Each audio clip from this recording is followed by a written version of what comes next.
Welcome to the Foul Play YouTube channel. Greetings, everyone, to episode 55 of the Open Mic. It's been a couple of weeks since we've been on. Had a lot going on the last couple of weeks with all the almost 600 calls, radio transmissions, and so forth. But Ricky got, and we were able to make into little movies and get uploaded to YouTube. It was a pain in the butt. I know for a lot of people getting all the notifications, but it's over now for at least this part. So anyway, hopefully people are diving into those. There's some nice little gold nuggets, little jewels in there that help us make a little bit of a bigger picture, I guess you'd say, a little bit more complete picture of calls that we didn't have. And just some interesting things. I haven't listened to all of them by any means, but I've listened to a lot. And there's some interesting things. Today we're going to be talking about a post that Temptedious put up on Reddit a few days ago, and it's got a number of different elements in it. Mainly, it really is. It's just interesting. Some of the connections and some of the conversations that this can spur, just based on some of these calls, and some of the information that we get from them that we didn't really know before because we never heard this before. So, with that being said, before we get rolling, of course, we're going to be playing calls and taking a little break,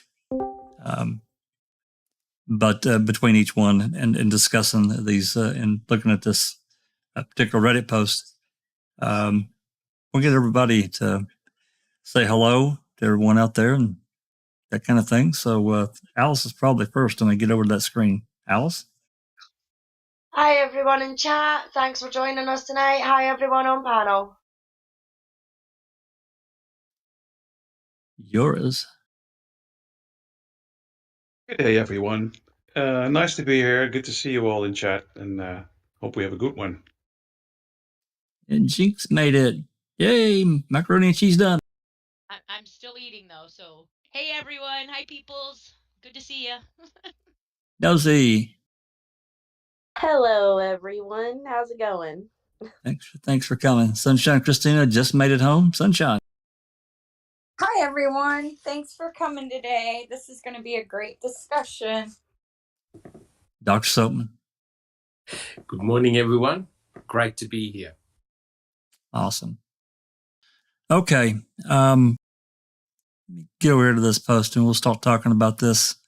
I'll get it up on screen. And you guys gonna have to bear with me. I've only got one screen. I'm not multi-monitored, so I'm a little bit slower. Okay. Let me open this up here. That should pop in there now.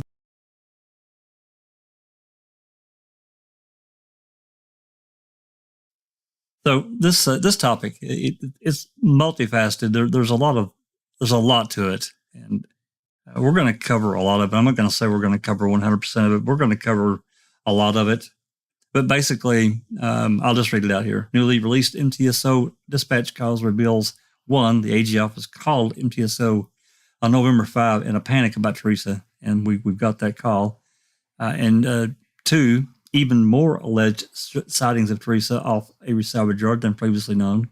And 3, a witness who provided exact coordinates to the location where he found, quote, an awful lot of blood, unquote, under a tree. And that call there is interesting as well and what they did and didn't do. So we're going to preface this a little bit, not too much, but kind of understanding we're going to drop back to the beginning of 2003. Now, we're not going to go through a lot of it, but a little bit of it we are. I'm going to play a little clip here in a minute from Peg Lautenschlager, the interview that she gave, and it's interesting as well. So this post is in 2 parts, and Temptedious put them together. You can see that first line. This post is more like 2 smaller posts slapped together, but the whole shebang was inspired by the recent review of the newly released dispatch and audio from Manitowoc County Sheriff's Department. In part one, he covers the timeline detailing Stephen's volatile relationship with the Wisconsin Department of Justice after his 2003 exoneration. And then part two, I'll continue with the timeline format, but made up of only newly released MTSO dispatch audio clips, and they range from November 5 to November 10. And there's roughly 20 calls we're going to listen to. They're 2 to 4 minutes long. I think that's the max that there are, but I think most of them are in the 2 to 3 minute range. So, let's get started here with, and I'm going to show this artwork by Temptedious.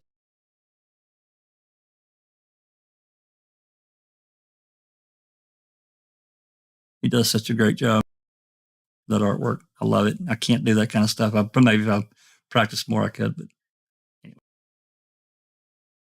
anyway, this first thing we're going to play, this first clip I'm going to play, like I said, this is September 19, 2003.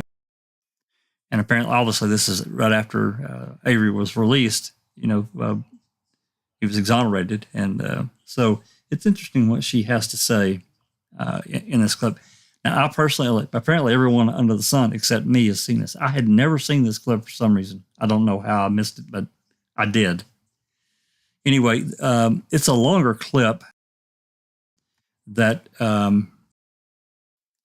is part of this PBS station. So this is about 20 minutes into that particular interview. There we go.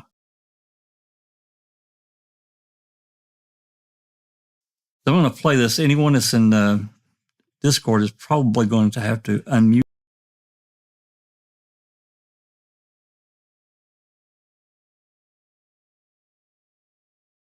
Okay, here we go.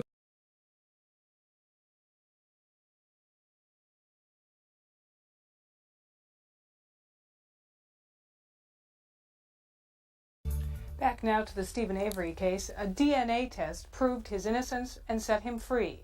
These tests have become a latchkey for courts and jurors. With so much at stake in the outcome of the tests, many are concerned that Wisconsin's 3 crime labs that conduct the procedures are backlogged to the tune of over 2,000 cases. I spoke with State Attorney General Peg Lautenschlager about that and about her call today for a full Justice Department review into the Stephen Avery case. Attorney General Peg Lautenschlager, thanks very much for being here. It's a pleasure. Now first, I guess I wanted to get your response to the fact that Stephen Avery was, in fact, found innocent and released from prison after the Attorney General's office represented the prosecutors in the appeal of his case. Well, that's a standard practice for us. It's one, the issues on appeal had nothing to do with the conviction. You have to remember that the conviction was done at a time when things like photo lineups and the like were available, but where DNA evidence testing really was not. It was also the AG's office and our crime lab which indeed tested the evidence which was available for testing and something we could test when we did in order to exonerate him. But now, after all of this, does your office intend to review exactly what did happen in this case? We are going to do a review. Yesterday, the Manitowoc County District Attorney gave us a formal request asking us to look into the procedures and techniques that were used during the investigation and during the prosecution of the case. We have assigned 3 attorneys, 2 from our public integrity unit, the 2 attorneys there, and 1 from our criminal litigation division, a sex crimes expert, to help with that investigation. As well, we have investigators from our public integrity unit of our division of criminal investigation who will be going through, not to second guess, not to Monday night quarterback, but instead just to review the process and the procedure that was in place at the time and ensure that if there were irregularities, they be made public, and if there were not irregularities, that indeed the public know that. So would there be something in the future perhaps where the Attorney General's office got involved in checking police practices in prosecutions? What really happens is we try to get in on the front end through our Division of Law Enforcement Services, which includes our state crime labs, our Crime Information Bureau, and our law enforcement trainings and standards. What we try to do is ensure that our training and standards board sets appropriate standards for police officers throughout the state, law enforcement officials throughout the state, and those standards are implemented by the board. They include required training, they include protocol that is suggested for various investigations and the like, and we are clearly in the forefront in that. And we do not have a state civil rights act, which would be an act which would afford us the opportunity to investigate police abuses or mispractice. However, we do have the authority when requested by a district attorney to come in and investigate, and accordingly we're doing so in the Avery matter. Well, do you suppose then that there were some problems there? I mean, given what I know about the case now, it was based on an eyewitness account, the victim, and it sounded as though the investigatory work didn't go far enough. Obviously it didn't. Well, you have to remember, though, this was 1985, and indeed an eyewitness account was all they had. Many times cases, particularly involving sexual assault at the time, were a victim's word versus a defendant's word, somebody identifying someone. I'm not going to make any predispositions, I don't have any predispositions in terms of the correctness or incorrectness of the law enforcement work at the time, but to pretend that indeed mere eyewitness identification and a victim's word versus a defendant's word isn't sufficient for a conviction, I think would be a sad road to take, because if we were to do that, we would essentially eliminate many people. We would eliminate many people from the mix in terms of people who might with certainty see someone and know them to be their victimizer. So to draw a clear line in the sand, I think, would be inappropriate. One of the things I think we do need to discuss in a public forum, and I think attorneys on both sides of the criminal justice advocacy equation will get involved, is the issue of whether or not in Wisconsin expert witness testimony regarding the reliability of eyewitness testimony should be allowed in court. And that's one of the things that, and frankly, in this case, it was allowed in, even though that's not the practice in the state. Let's move along to the state crime labs. Yes. These days, eyewitness testimony is perhaps even not as important as physical evidence, Absolutely. and DNA is a big part of that, obviously. We have two areas that are growing incredibly. Actually, our state crime labs work is increasing significantly in all sorts of areas, but the two areas involving identification of possible defendants is in fingerprint technology, which is advancing like crazy as well, and as well DNA technology and what we're able to do there. You need more money. We need more money. We need more help. We fought like crazy during this last budget cycle to maintain the resources we have, and we were fortunate to be able to keep those. But we hope that in the future, given the backlogs we have, given cases like this, that those involved in the state budget process will recognize the need to have sufficient staffing at what are very good state crime labs. Very briefly, what do the backlogs mean to justice in Wisconsin? Well, what they mean is we have, for example, 340 DNA cases in our Madison office waited to be tested. It means 196 in our Milwaukee office. We tend to prioritize the cases based on what needs to go to court immediately, the severity of the incidents, that kind of thing. Two of our biggest contributors to our backlog right now when it comes to DNA testing are what are called cold crime cases, where old evidence that has never been tested for DNA crimes may be tested now. Most of those crimes do not have a defendant, but they are crimes where we think that with DNA testing, a defendant might be located. The other area, of course, is one like Mr. Avery's, and that's indeed where we have defendants who would like to have the evidence tested. Right. Like very much. All right, Yep. Peg Lautenschlager, thanks very much. Pleasure to be here.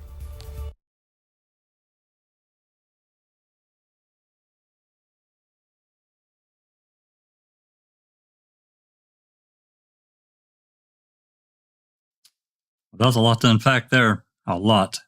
At least for me.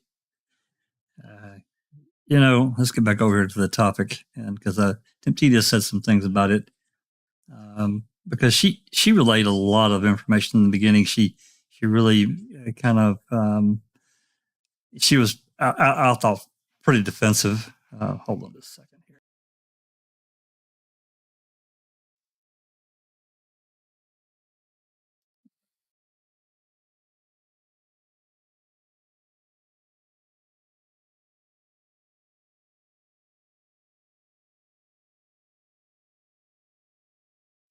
Yeah, okay, there we go. So, in talking about what she said, he quoted some things down here, host. Well, do you suppose that there were some problems where I mean, given what I know in this case now, it was based on eyewitness account, and it sounded as though the investigatory work didn't go far enough. Obviously, it didn't. Peg, you have to remember this was 1985, and an eyewitness account was all they had. I seem to remember a sketch there. What do you think there, Doc, from Mr. Cachet, the pencil? We should call him Mr. Teresa. That's what he was. Exactly. Yeah. Disgusting. No doubt that was a direct trace. No doubt. So, Yeah. I mean, just listening to her talk, yeah, I'm sure they did need more money for the backlog of the cold case stuff, but some of the other stuff, she really just sounded like a lot of double speak and a lot of double talk. And of course, this was, literally days after Avery was released. I don't remember what day exactly he was released, but does anybody remember that? It was September 11th. The 11th? Okay. Yeah, he was released on September 11th. So basically, this is 8 days after he was released. She's on making this interview. Let's talk about this backlog that she's speaking of. So the Attorney General is cognizant in 2003 that there is this backlog, and getting these kits tested could help, wrongfully convicted people and also victims, because DNA is obviously a powerful tool. Yet for the next 12 years, Wisconsin still doesn't test sake kits, and has in 2015 accumulated in 5 years what other states accumulated over 20 years, with 5,300 untested kits. 2015, and that's only going back to 2010. Right. So it's exactly what she was doing. She was just talking out of her ass, and she had no intention. I'm curious, what 3 attorneys were assigned? Tinker, Fallon, and who's the third? Nash? No, I don't think she's an attorney. I think it was Bauer. I think that you had Jennifer Nashhold, and you had Monica Burkhart-Brist, and then you had Tinker was definitely, he's the one. He's the lawyer, the assistant attorney general that assigned cases within the department, depending on what the case was in their caseload. And then that other dude, though, he never gave a deposition, which is really kind of surprising because he definitely was involved. And I don't know if they maybe wanted to do a deposition on him and they couldn't, because I think he was literally right below Peg in the pecking order. So, we'd have to look at that to be sure, but definitely Tinker, Fallon, and I think it was Bauer she's referring to. And then she's also talking about this public integrity unit, which they assigned Deb Strauss and Amy Lehman, right? And I think if I'm remembering right, that was the first case that they really investigated from that unit. And as we all know, they went around and talked to all these different people, and that's what Glenn and Kelly walked into these depositions with, was all the work, all these interviews that they did. So they kind of, a lot of these people, they get up in their deposition and they've got these documents and they're asking them questions. They know the answer, what they told the investigators, and they're trying to kind of run, or some of them actually do kind of run from what they told the investigators, or they try to talk around it or say something different. It was really quite funny in a lot of it.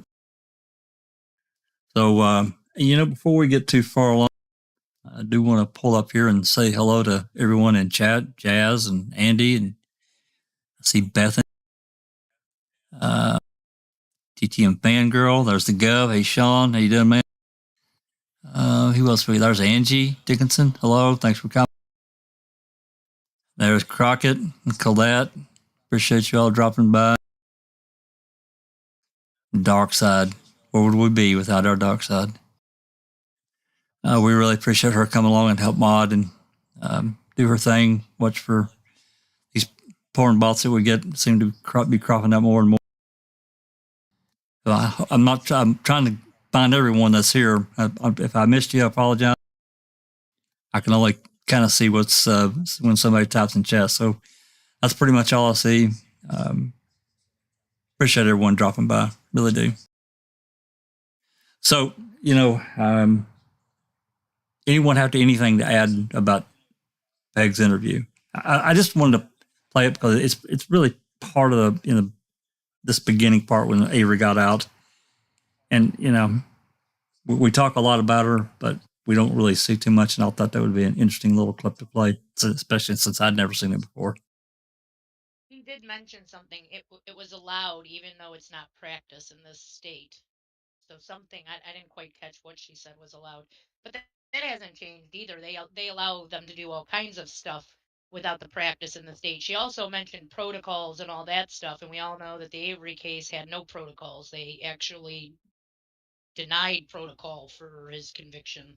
So I thought those were two interesting statements she had made in that. That's about it. Yeah, and we know that from the Ben Bennett case that the lab changed their protocol for whatever 11 or 14 days, whatever the hell it was, so that these lab techs could testify a certain way and not break their own protocol. And they changed it back after the trial. They filed a deviation? That's kind of interesting. I'm not even sure there was a deviation. They just changed the protocol so they could testify a certain way. They deviated the whole law. Yeah, absolutely. That was pretty interesting. I just think she said a lot of it just sounded like a lot of double talk. Anyway, Can I just make a quick comment? First of all, we really have to thank that interviewer. I don't know the lady's name, but she was actually brilliant. She was able to ask Peg direct questions to try and solicit some answers from her. And it was really remarkable how she put on her politician's face and tried to hose down and downplay the obvious avalanche and damage that was just about to come. And it's truly disgusting. I mean, you could tell that she's got no sympathy or no care factor for Stephen Avery. The state got caught out in corruption and in a huge lie. So now they're trying to backtrack. And it's disgusting, really, when you think about it, how she states that, oh, well, we didn't have DNA, we had forensic evidence and we had eyewitness account, et cetera, et cetera. So in essence, she's pointing a finger directly at Penny for picking out Stephen Avery. And we all know that's not the case. She was actually guided and pointed in the direction of Stephen Avery, because now we know all the background that happened. And it's shocking when you hear an attorney general talk crap like that. Very disheartening. Well, yeah, and we know that, Penny was, I don't remember exactly, it was right before trial, though. If I'm remembering right, Kasork talked to her and said, you need to, she said she was not 100%, and he told her she needed to get 100%. She needs to be 100% sure, correct. Right. So to me, that's influencing a witness. It's tampering, and it's really bad. Yeah. I also found it interesting how she quickly steered the conversation when the interviewer asked about the fact that the Attorney General's office kept fighting to keep Stephen Avery in prison prior to the DNA match or DNA letting him out. how she tried to minimize the steps that the post-conviction attorneys take to keep the wrongfully imprisoned incarcerated, right, even if they're innocent. Like, they fought that over. I mean, Stephen Avery should have never been convicted, but he also should have been released in '96. But they fought it, and they kept fighting it. And I think the interviewer was hoping that, Lautenschlager would kind of express well, perhaps there's something we need to do to try and keep this from happening. But she was quick to defend them, because she's like, oh, that doesn't really count. We're only doing the legal practices, or however she worded it. right. Well, and, we know that she had to wait, that Colleen had those samples for a year before she tested it. Mm-hmm. It's like they forget there's a human being. Sorry, Alice. No, I was just going to say, but she rattled off all the people that were supposed to be investigating, air quotes included, into what happened with the case and everything like that. And yet, all the departments found nothing. You know what I mean? No wrongdoing, no nothing. You know what I mean? According to her. But we know different. I think every department that she mentioned there needs to be all be sacked, because they're fucking useless. Because they found nothing, and even though there's clear evidence of misconduct by all parties, for the sheriff right the way down, you know what I mean, when it comes to the 85 case, and the fact that they found nothing is unfucking believable. Yeah. Tells you they didn't look. Well, there's moving on with this this little section here where December 2003, less than 3 months later, DOJ Special Agent Strauss completed a criminal investigation of Manitowoc County Sheriff's Department, Stephen, and emailed the Attorney General's office telling them your assumption was correct. It appears that there was no real investigation done. They had a suspect and they were going to make it work. What is troubling to us is that the lack of paperwork done. We found it quite ironic that the only paperwork done seems to show Avery was the person who committed the crime anyhow. And he's got a little clip here. It's downloadable on the link, and everything that I'm talking about today is in the description. So anyway, yeah. So all right, let's move forward, because we're going to get talk a little bit about the lawsuit to October of 2004. Of course, they came out and said, hey, Peg said they didn't do anything wrong. Everything's A-okay. So that literally, for Avery to get any relief at all, he had to sue him. So he did, $36 million. I think October 12th or 14th, I can't remember, 2004, he filed this massive lawsuit. And of course, that put a target square on him. I'm sure he was already targeted anyway, but that really put one on him. I feel certain of that. September 2005, let's get into a little bit more. DOJ Special Agent Strauss, who investigated the Manitowoc Sheriff's Department in 2003, is deposed and asked how her boss at the AG concluded no wrongdoing occurred, given all the evidence of misconduct detailed in Strauss's own investigative reports. After reading Strauss's deposition in full, it's clear Stephen's civil counsel were not only aiming to expose Manitowoc's misconduct, but also Attorney General's poorly fashioned cover-up of said misconduct. As you can imagine, this was a contentious deposition and wouldn't have endeared Stephen Avery to Strauss, which is very true. She didn't like him. We're going to get into that a little bit. We're going to start getting to some of the calls now.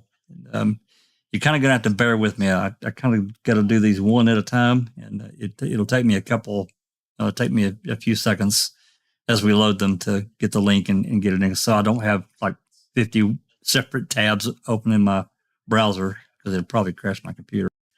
So I'm kind of going to have to do these one at a time. It'll work out okay, though. Anyway, November 3rd, the day that Teresa was reported missing, Manitowoc County Detective Remicker calls the Wisconsin DOJ Criminal Division and lets them know Teresa is missing. Dittering notes that DCI attempted to contact Teresa's cell phone, and remicker advised that the call went directly to voicemail. The newly released audio of this call, which I'm going to play here in a minute, reveals remicker did not ask the DOJ to call Teresa's cell to check if her voicemail was full, and the DOJ does not mention doing so. Instead, remicker inquires about pinging the phone due to, quote, unusual circumstances here with a possible suspect, unquote, and says he wanted to, quote, see what the DCI can do for us, end quote. I guess remicker was looking for any excuse to call the AG's office and get information floating around the department of the DCI. And one day later, what happened? Okay. Let me give me just a second here to load this call. If you guys want to talk while I get this loaded up, please feel free. Right, well, Sean's asking, I'm sure he's meaning Colquhoun, did she sit on the sample for a year before testing it, or did she sit on the results for a year before declaring it? I suspect the latter. Me too. Yeah, I think so. But Doc may know the answer to this, but it seemed to me like she tested that twice. Yeah.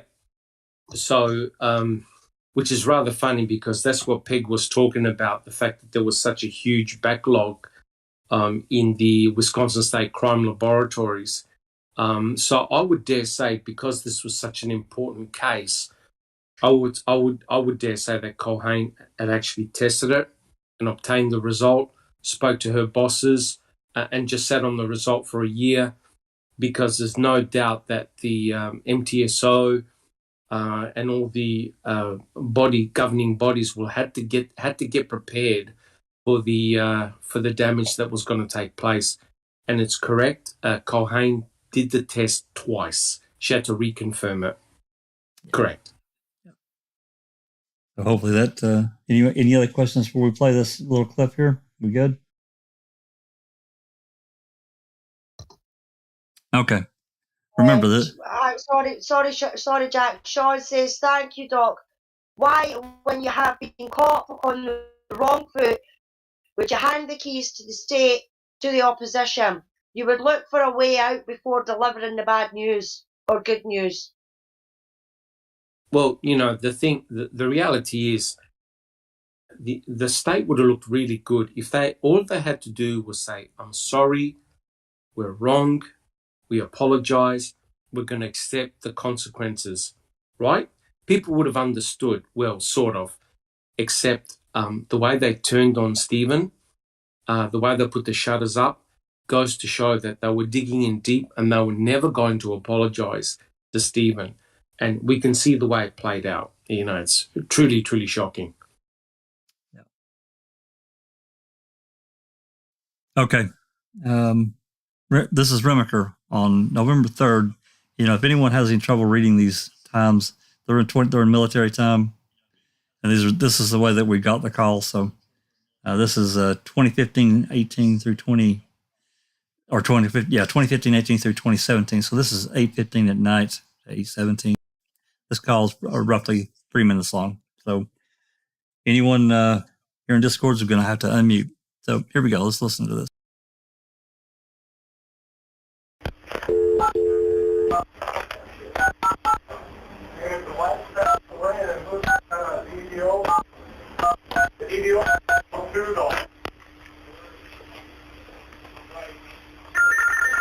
The number you have reached, area code 608267113, area code 671.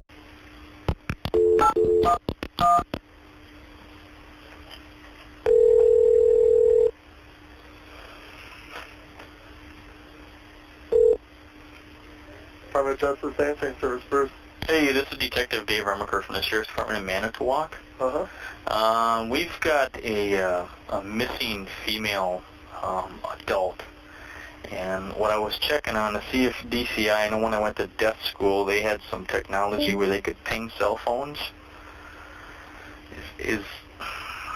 don't know if you can help me with answering that, or you just answering the phones after hours, or answering the phones after hours. Yes, okay.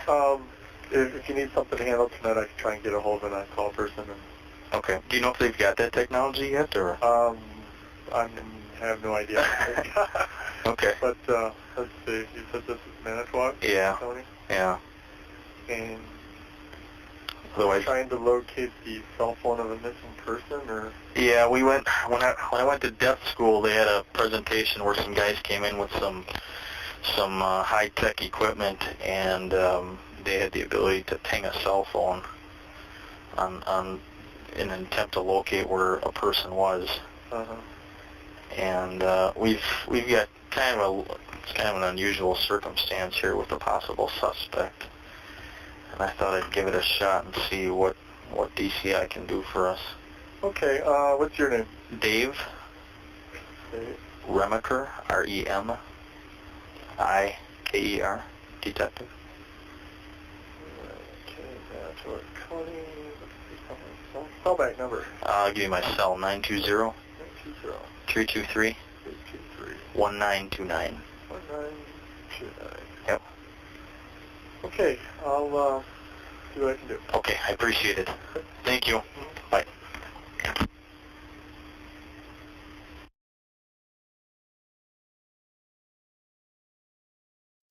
Yeah, interesting little call there that I'd never heard. Well, it's new. Notice I heard it. So, there was a lot of. I just remember, my personal thinking back on the case and what we read is that Remicker called in the DCI, and it's a little bit different than at least what I thought.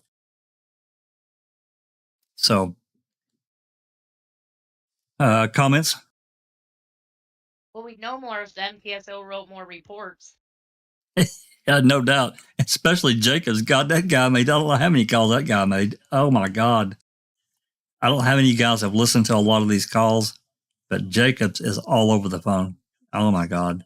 My favorite one is where he was asked specifically by Calumet County Detective Sipple, or whatever he was, to write a report about him sifting, which we never knew. I don't think I ever knew that he was on the sifting of the bones or anything. No, I didn't either. He wrote 0 reports, and then when I was talking to him on Facebook, he was intimately involved, and then he told me he didn't write a report because he didn't have to, because he was only assisting the Calumet County Sheriff's Department, which asked him to write a report. So I wish he was still alive so I can keep going at him. That bad. Yeah, man, he was all over the phones. He made numerous. Some of them, it's like one long video, but there were multiple calls within that video. He made several of those. So anyway, okay, we're there at room. So let's move forward a step. This is a call that we've all heard, but I finally isolated this call. To her credit, Sunshine Christine asked me about, I don't know if it's been a month or not, but it's been a while, because Yoris and I had went through and made a lot of specialized, specific calls and put them in a playlist there, and it's just that call, so we don't have to go dig, but they're labeled exactly what they are, and it's just that call. So I finally was able to do it last night.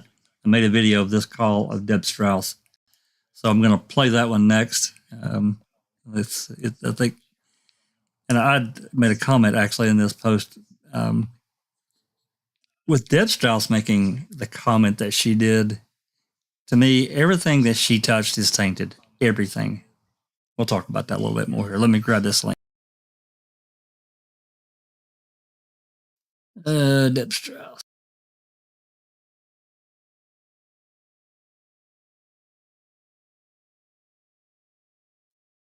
While you're grabbing that link, I'll just mention that Deb Strauss is married to a Strauss. His name is Joseph Strauss, who is from Manitowoc, and he is related to the Manitowoc Police, Chief of Police for the city. Was named Leroy Strauss. He was related to him by marriage and to Mike Bushman by marriage.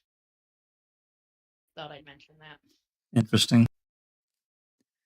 Now, no, this is a queso call. I know we're really here focused on the new MTSO calls, but and this call is not very long. But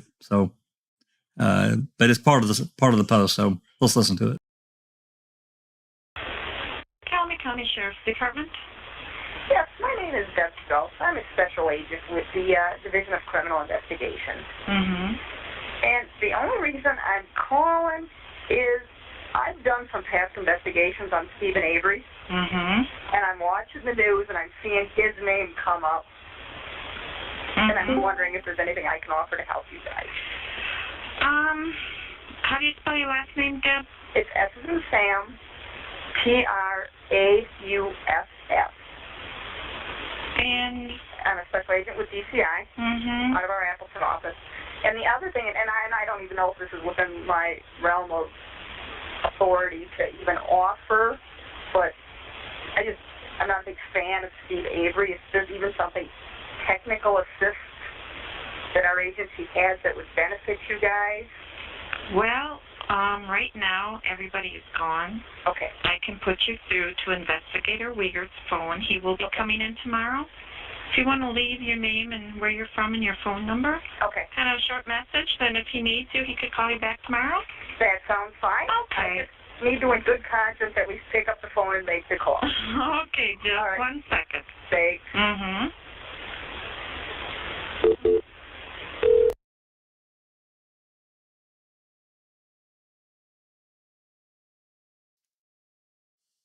I just got to tell you that it really bothers me, maybe more than it should. That she should be nowhere near anything because she's clearly biased, clearly based on whatever.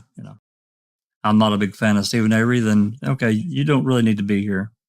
If you want to shuffle some papers around, fine. But as far as any investigative part, we can't use comments. I think what is truly remarkable here, these guys cannot hold back their total disgust and despise in Stephen Avery. They cannot hold back. And what's remarkable is how open they are about this fact. I mean, here you've got an investigator, right? An investigator who was deposed in Stephen Avery's civil trial, right? And she just can't wait to get on the bandwagon to nail Stephen to a cross. I've never seen anything like this. This is truly mind-blowing and remarkable. Yeah, I agree. It really is. And this is like, another part of this that I think, Doc, is that how calmly they just talked about, this disdain they have for this particular person. It doesn't matter who it is, but I don't like them. Let me help you nail them. So looks like I've got a couple of questions. You want to read those out, Alan? Yeah, but Bethany in chat says, I know people think these officers were only doing their jobs or claimed that because they had nothing to do with Stephen in 85. However, Stephen's suit would have had all cases looked into in Wisconsin and would have opened up all officers' dirty deeds. Yes, I completely agree with that. And then Ronald D. Cass says, wasn't it remicker that asked about a body? Then is Stephen Avery in custody yet? That was Jacobs. Yeah, that was Jacobs. That call is a longer version of that. We had heard that call before, but we have a longer version of that entire thing now. In one of these calls, I'm sure we'll probably try to get it isolated at some point and put it in the. It was about 11:43 or 11:45 or something. Yeah. When he rolls into the parking lot after he was called in, he had the day off. Yep, that's right. That's right. And he was on holiday the day before, so I don't know where he would get any information that he would think that Stephen Avery should be in custody, or even that there was a body. Yeah, do we have a body yet? I don't know that. Is Stephen Avery in custody? I don't know. Yeah, I know, it's ridiculous. Sean says something about that call sounds very happy days, cheerful. Am I hearing things? Well, I mean, yeah, that's what I was talking about. This casual, almost, I won't say giddy, but happy to help because I don't like this guy kind of thing from a state law enforcement officer. I think it's really terrible. And to me, this is a culture, because if they were trained in a different way, that would never happen. Never. They wouldn't be allowed. It'd be like, you know what, you'd stay focused and unbiased on your job and be objective. Yeah. So, okay, let's. Are there any other questions before I move forward? Oh, yours had to go. Yours really appreciate. I think we're okay for now, Jack. Awesome. Can I just quickly say, please, what an incredible lack of professionalism, isn't it? Right? I mean, this is not kindergarten stuff, right? This is deadly serious, and you've got a lead investigator phoning in, sticking up her hand, saying, "Oh, I can help. Help what?" You know what I'm trying to say? You've got a job to do. The civil suit is still going on. And, you're jumping on the bandwagon on Let's Now Stephen Avery. Truly, truly bizarre. I agree, Doc. Good comment. That's right.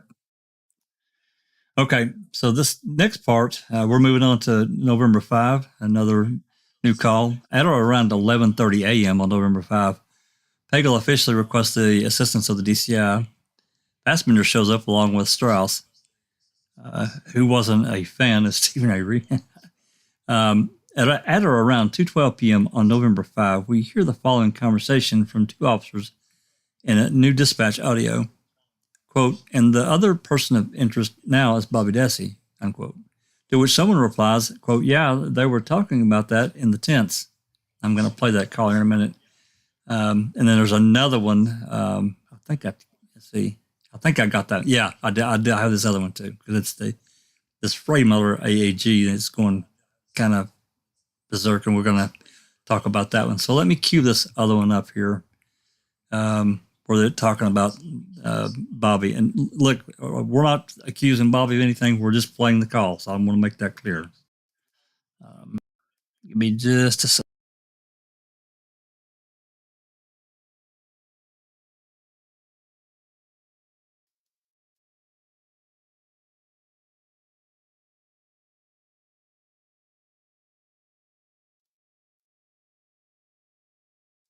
Okay. All right, here we go. And we did, like I said, we interviewed 3 people up in the jail.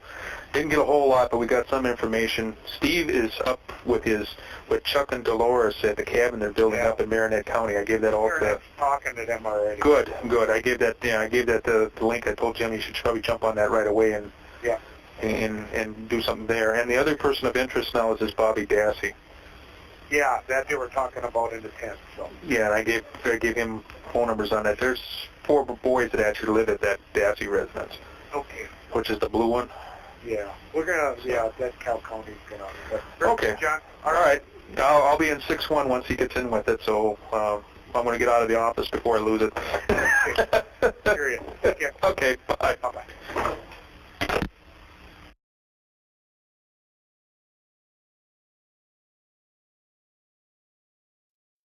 Which is an interesting turn here. We have to wonder, where did that come from? Because to my knowledge, we don't really have anything that says why they would say Bobby's now a suspect. What we're missing something here, and that's the only thing I can take from this at all. Comments? We're missing the Jody call from the 4th. Missing what?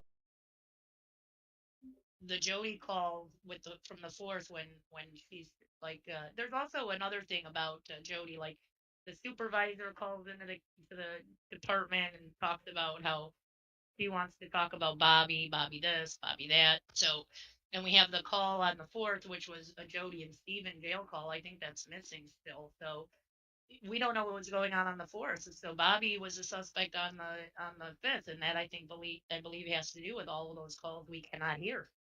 We don't get. Possible, because there are definitely at least 4 calls that I know that we don't have, but I think it's as many as 6. But definitely 4 for sure that we don't have. I can't get them. I've tried. They gave me the big. They gave me the big medal. What's that, Al? Susan, inexplicable Susan's asking in chat, why did Deb Strauss say she had investigated Stephen? Her job was to investigate law enforcement, etc. Well, that's a good question. You know, she was part of that public integrity unit assigned to it at that, back in 2003 when her and Amy Lehman did the investigation for the AAG's office. I don't know how that worked, if they rotated agents in and out. I'm guessing they did as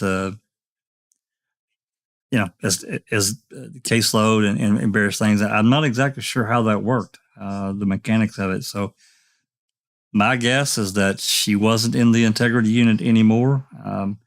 But there are actually 2 or 3 things here for me that I have a problem with. Number one, she was part of that integrity unit and did all these investigations. Number 2, she was deposed on 2 different days. We're here in November, so it was May. So 5 months earlier, she was deposed twice in the civil suit. So she's got a lot of history, and to me, it's almost a conflict. And then when she says, "I don't like the guy," get out. We don't need you.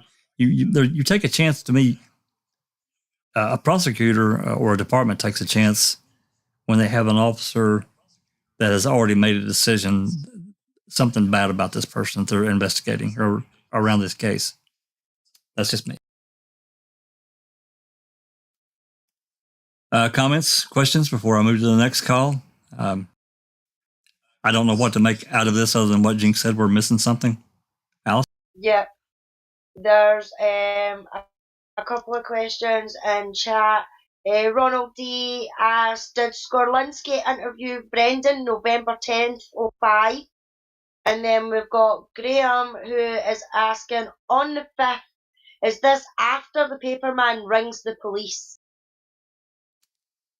We don't know on that last question. We don't know because we don't have a timestamp of when Skelinski exactly called. We don't know that for positive, so we don't know that.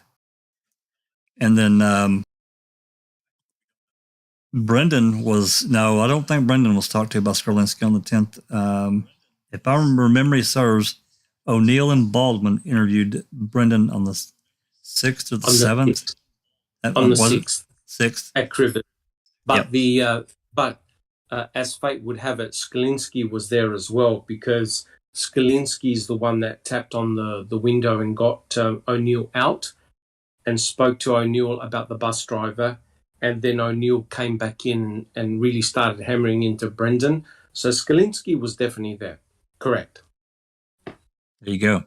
Good memory. I remembered somebody had said earlier, I think we're on Brendan's talk, that Brendan was interviewed on the 9th, but I knew it was the 9th because that was the day that everybody was shuffled down to the Aurora Medical Center. I mean, Brendan wasn't, because at that point in time, he wasn't a suspect at all.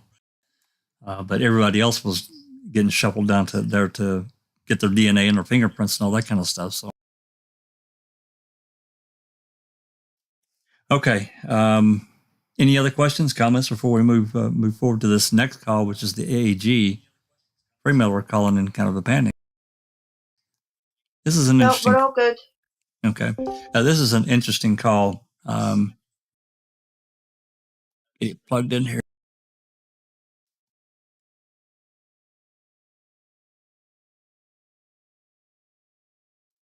This is an interesting call. Let's listen to it and we can comment afterwards. Here we go.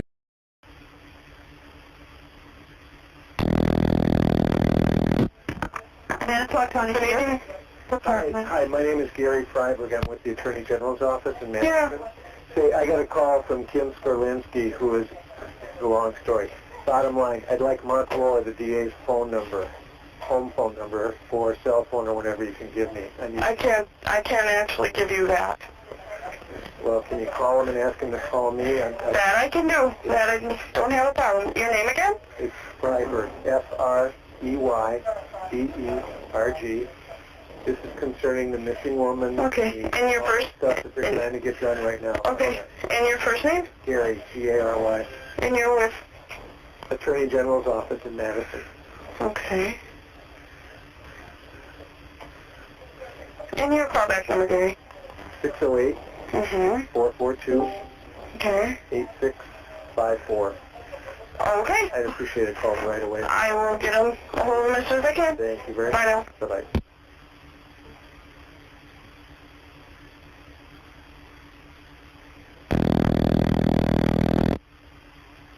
Phone is forward. Good evening, Manitowoc County Sheriff's Department, Katie speaking. It's Rohrer. Hey, Gary Freiberg from Attorney General's office called. He wants a call back immediately. Gary Freiberg from the Attorney General's office. I have the number for you. All right. Can I have that, please? Sure, it's 608 608 442. 1 second, I'm sorry. Not a problem. Okay, let me repeat it. 608 Yep. 442 442 8654. 654. Gary Freiberg, correct? Yep. Can you see an Assistant Attorney General? What is his title? He told me he's with the Attorney General office. Beautiful. I'll give him a call. Okay, thanks. Bye.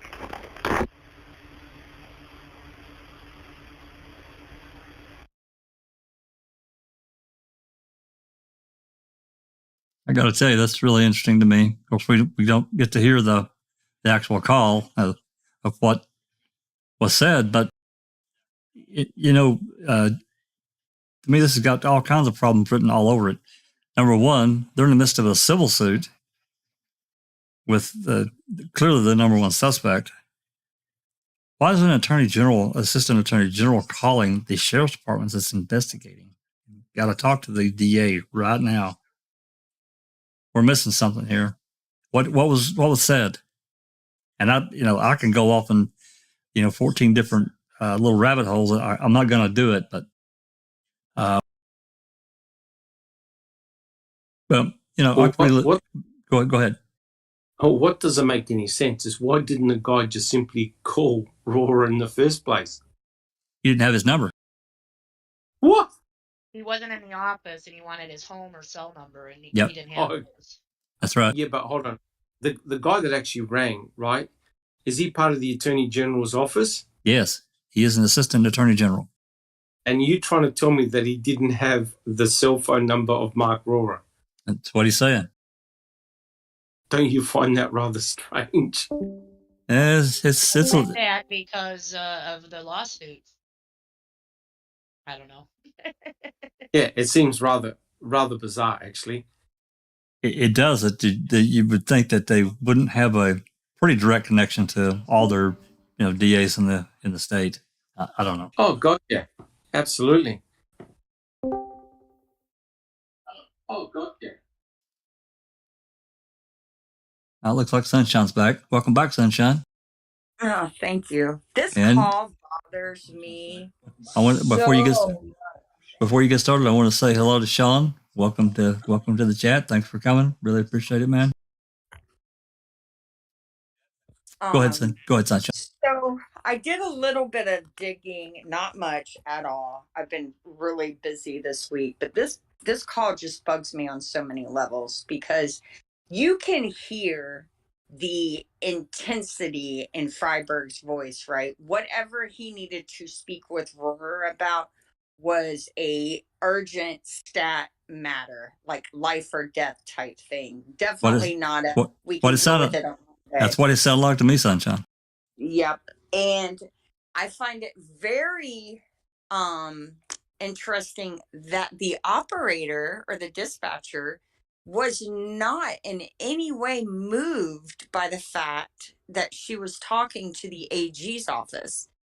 Like it didn't in any way influence her attitude or position or concern or it was just like no big deal, which tells me that this dispatcher was not concerned by whatever this guy had to say. And there's so many things that this call could be about. Was it about Gregory Allen's DNA match? not letting that get out? Was it about the fact that they had to make it look like Manitowoc wasn't involved, even though they definitely are? Was it, what the hell are you guys doing? Because Freiberg spent like 6 years, if I remember right, 6 years in the public defender's office before going to the AG's office. Yeah, I think that's right. Yeah. Yeah. So he was a public defender prior to being working for this, knowing immediately that this was a setup. Was he like, what the heck are you guys doing? Do you know how obvious this looks? I mean, there's so many things this call could have been about, right? That's right. That's what I'm saying. I can go off on, just like you just did. I can go off on 14 different directions. Mm-hmm. And we don't know for sure, but it's just, I don't know, it's an oddity for sure. It definitely wasn't about whether the Patriots were going to win. Absolutely not. Or the Packers. Yeah, definitely wasn't about the Packers. Yeah. Thank you, Christina. Sean. Good evening. Thank you, Jack, for your welcome.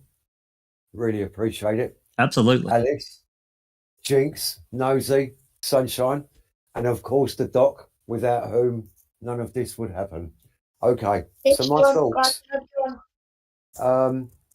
What gets me about this whole thing is how so early on in the investigation, all of the people who unwittingly or quietly knowing what's going on behind the lines, or that the attitudes or the ideas that are being kind of bandied around, everyone's so eager to help, and yet everyone is also with the understanding that just 2 years prior to everything that's going on, Stephen had been exonerated after being falsely convicted of an offence that he hadn't committed. Now, what gets me is, why is no one asking, could this be happening a second time? Everyone is just diving straight into it, thinking, do you know what? Yeah, he's the one who's done it. Let's go after Stephen. You know, no one. They were salivating, how do you say it? Watering at the mouth, man. They couldn't wait to get their paws into it. And it's just, what can I do to help? Not, are you sure you got the wrong guy this time because you made the mistake last time? That's the logical thing to ask. Not, you know, what can I do to help? I mean, that's just a little bit too fucking eager, if you ask me.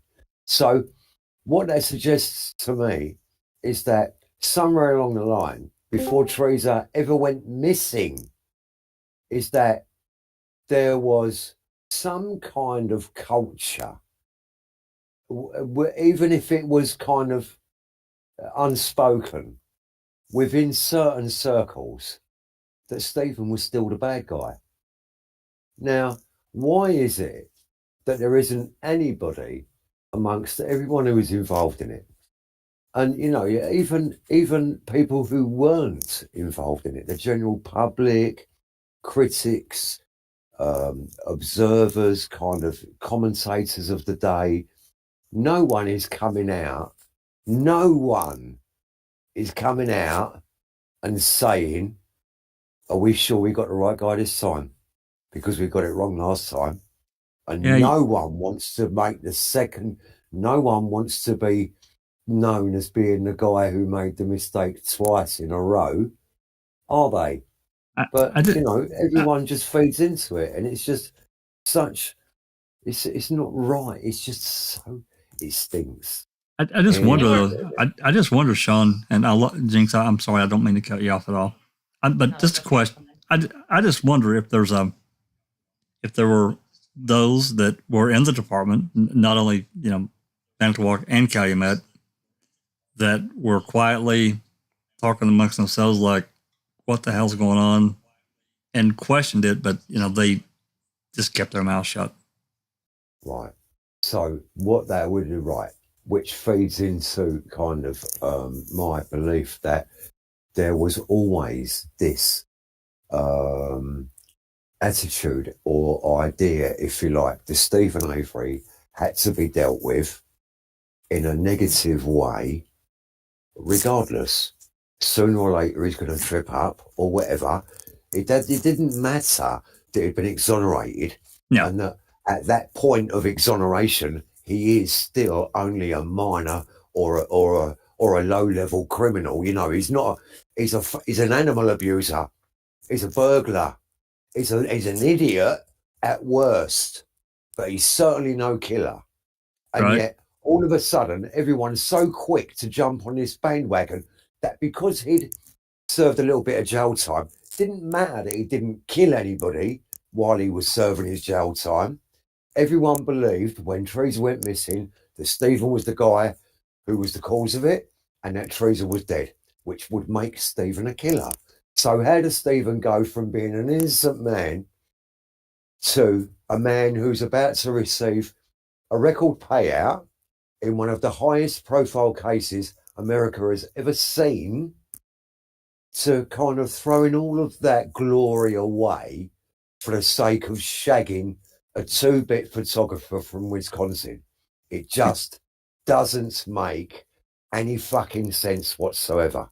That's right. And yet, the people of Wisconsin and the wider people of America, they bought it. And it's shocking. It is. It's simply shocking. Scintillating. Thank you, and you bet. Thanks for that. Well said. And you're right. Jinxie? Jinxie. Sorry, I had to walk away for a second. Right. I don't remember my thought, but Bethany did ask to please replay the call. The one I just played? The one where he's all in a frantic, you know. Oh, Fry Mill or whatever? I believe that's what she's talking about because we had just listened to it. Okay. That's what we're talking about. Let me get back to it. Hold on just a second.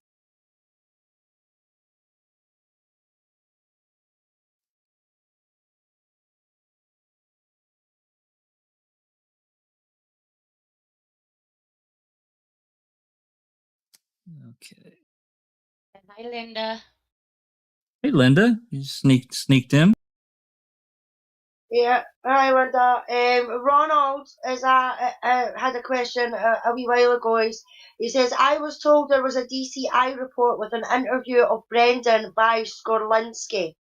And then Bethany is also asking, and this has been a wee bit back as well, what if Bobby was shooting at a deer?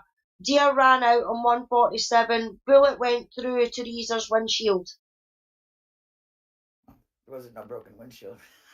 Hi, guys. Well, yeah. Hey, Linda. Yeah, there was a report. One report I remember of Teresa's car being. Somebody help me here. On 147, some witness said, and the windshield was smashed, or one of the windows was smashed. Is that right? I believe it was the windshield that was smashed. I believe it was the other turnabout, like over the other river, not the East River, but the West one. Right. Two rivers. Yeah. That's why it's called two rivers, because there's two of them. So I think it was over there. Somebody had driven by. It was on the side of the road with the windshield was all busted out. Yeah, there was that report somewhere. I think it's in the CASO. Yeah, and then the interview about Skelinski interviewing Brendan on the 10th. I do not remember that at all. No, I don't recall that DCI interviewing him on the 10th. Let's give a little look-see really quick.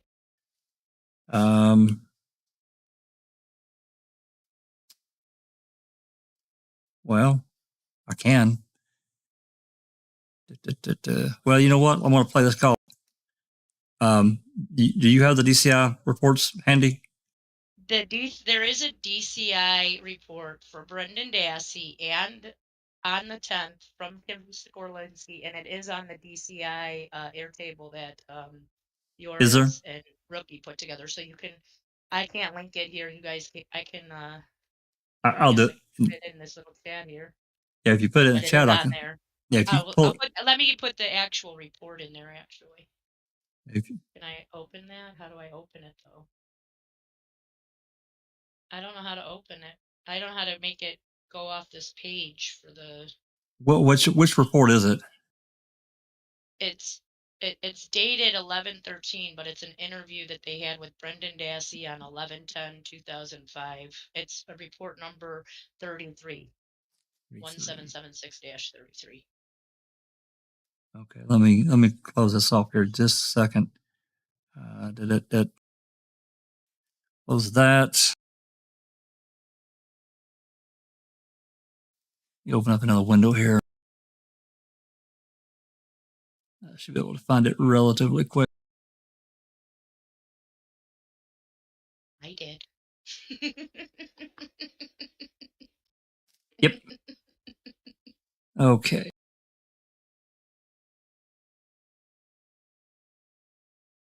Let's see where I'm at so I can mute.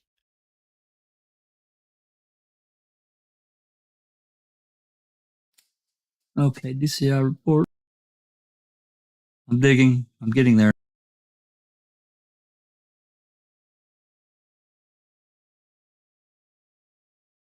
That's probably going to be on the last page.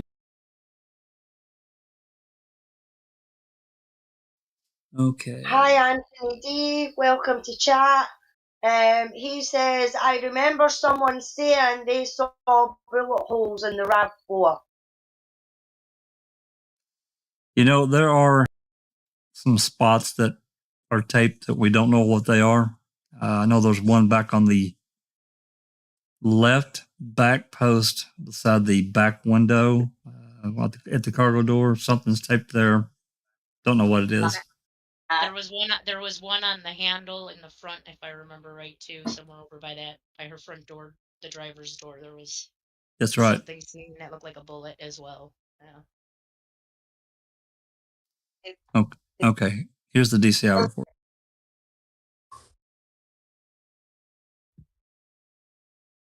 So this is dated 11/13. The occurrence took place on 11/11.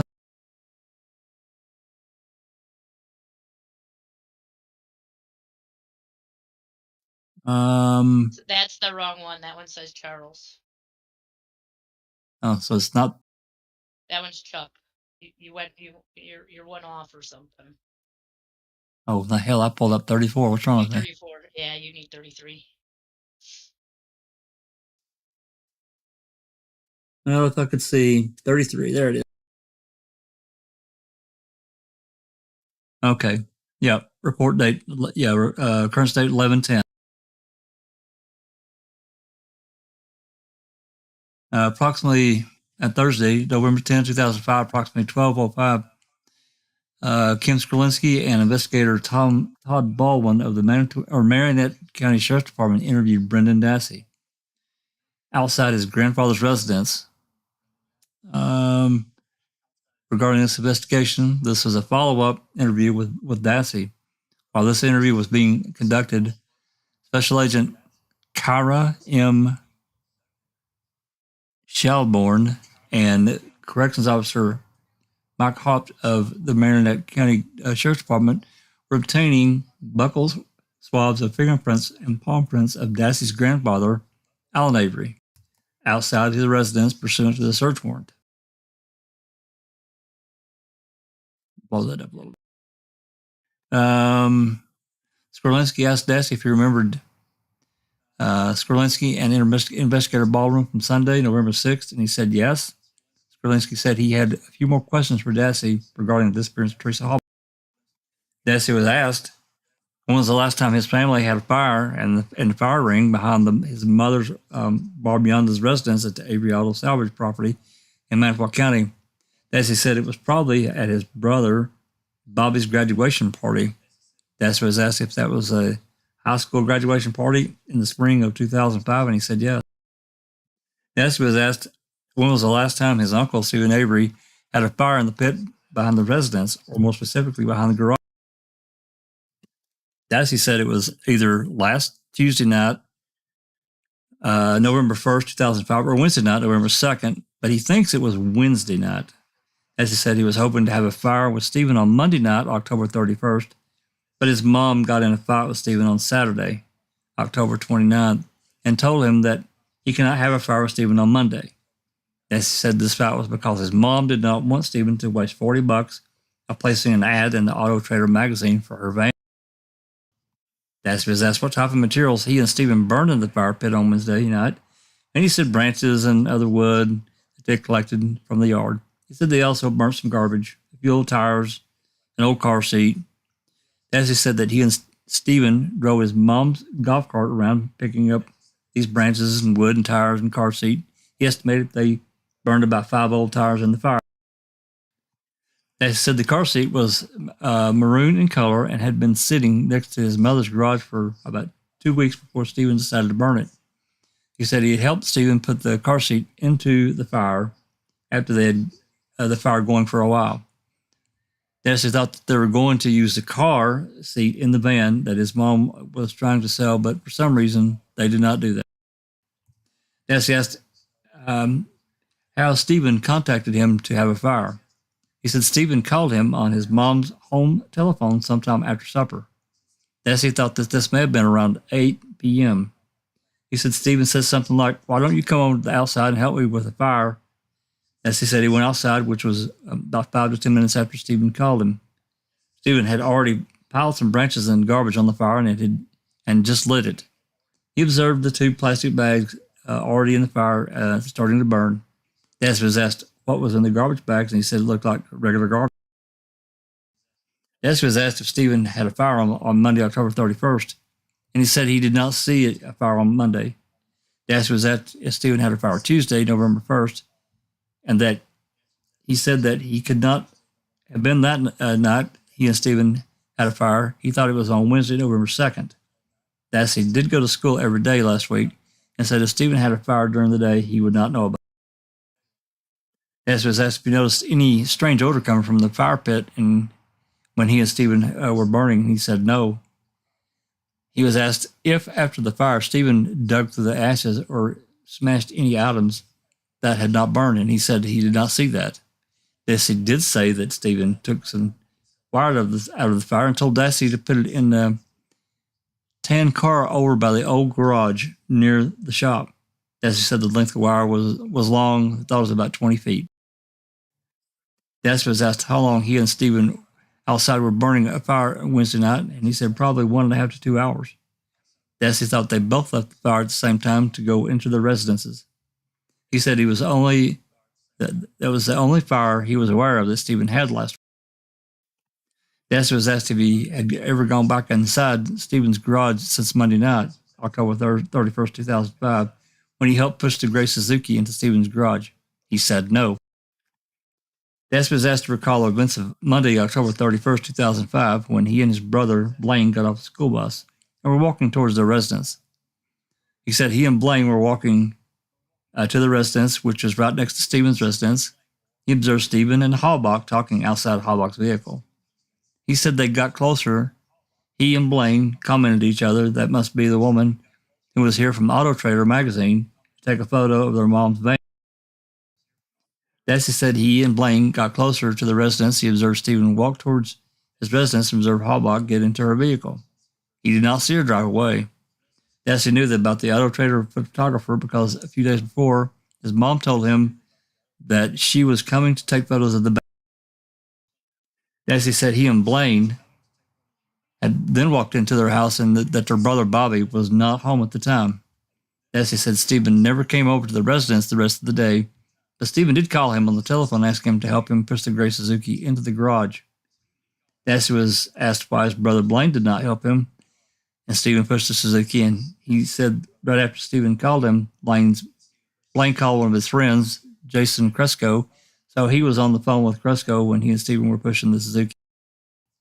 Dassey was then asked who put the items on top of the hood of the Suzuki.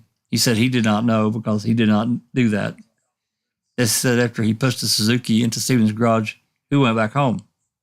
Dassey was asked what was located next to the Suzuki in the garage, and he said there were tools and a snowmobile. Dassey was asked if another vehicle was parked in the garage, and he said no. Dassey was asked if the plan was for this past weekend was for Steve and Avery to stay at the Avery residence at Highland Lane until Sunday, November 6th, and he said yes. He was asked if there was any discussion about Stephen going home earlier, perhaps on Saturday, and he said no. Dassey was asked about the amount of rocks and dirt next to Stephen's fire pit behind the garage where the doghouse is located, and he said that mound had been there from the previous occupant of Stephen's house long before Stephen moved there. Dassey was asked if he knew what was underneath that mound, and he said no. Dassey was asked about the clothes that were found in his mother's fire ring behind their residence. He said that those were old clothes that did not fit Dassey or his brothers anymore.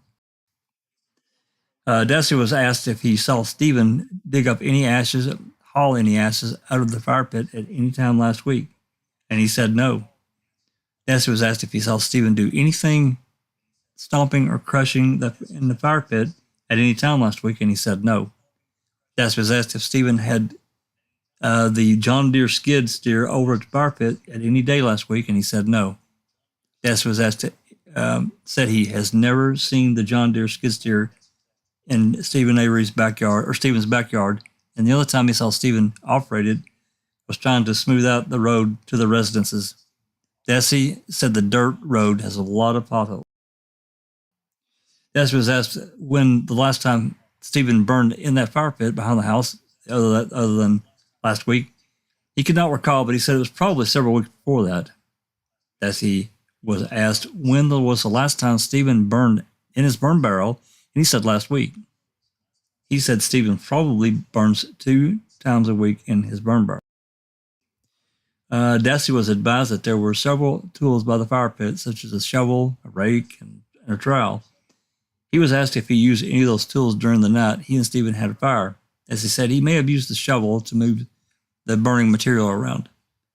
Skelinski and Baldwin left, and Dassey went inside the residence to check on the status of the search warrant execution. A couple of minutes later, Skelinski returned to Dassey and told him that the investigators believed on Monday, October 31st, Stephen killed Halbach and burned her body in his fire pit. Skelinski told Dassey that the investigators found a piece of female bone and teeth. Dassey was asked if he helped Stephen burn Halbach's body, and he said no. Dassey was asked if he saw anything in the fire pit that resembled a human body or human bone, and he said no. Skelinski told him that this is not the time to be lying to protect Stephen. Dassey said he did not know anything about Stephen burning Halbach. Interview terminated at approximately 12:30 p.m. That's an interesting read. And I don't remember reading it, but I'm not going to say for sure that I didn't, but I don't remember it. So there we go. That's actually a very interesting document. I don't recall seeing that, which is that's huge actually. So from the get go, they had Brendan Dassey in their sights because here was a clear opportunity that if they found these so-called body parts of Teresa Halbach in the fire pit, and Brendan Dassey admitted being there, then this outcome is 2 ways. Either Brendan is lying to protect Stephen, or the material that was present in the burn pit was planted. So you start to wonder how quickly the investigators started to hone in or circle around Brendan, right? Because he clearly was a critical witness. No doubt. And birds of BB, they came in a box and went in a box. There was never any proof there were bones in the pit. Nope. Curious. So we hear this little teeth narrative a couple of times, right? We found teeth in the burn pit. We found teeth in the burn pit. But there were no teeth found in the burn pit, right? Even what was even used at trial was glued together root fragments, not teeth. Yeah, two of them. So, and then another thing I'm curious about. Who believes that this investigator, Skelinski, at the time of interviewing Brendan, what does the group think here on Skelinski's train of thought? Does he know this entire thing is fabricated and he's setting up Brendan? Or do you think Skelinski was going along with this fictional, like, I don't know, like, are we thinking the bones were planted and he fell for the story and he believes Steven's guilty?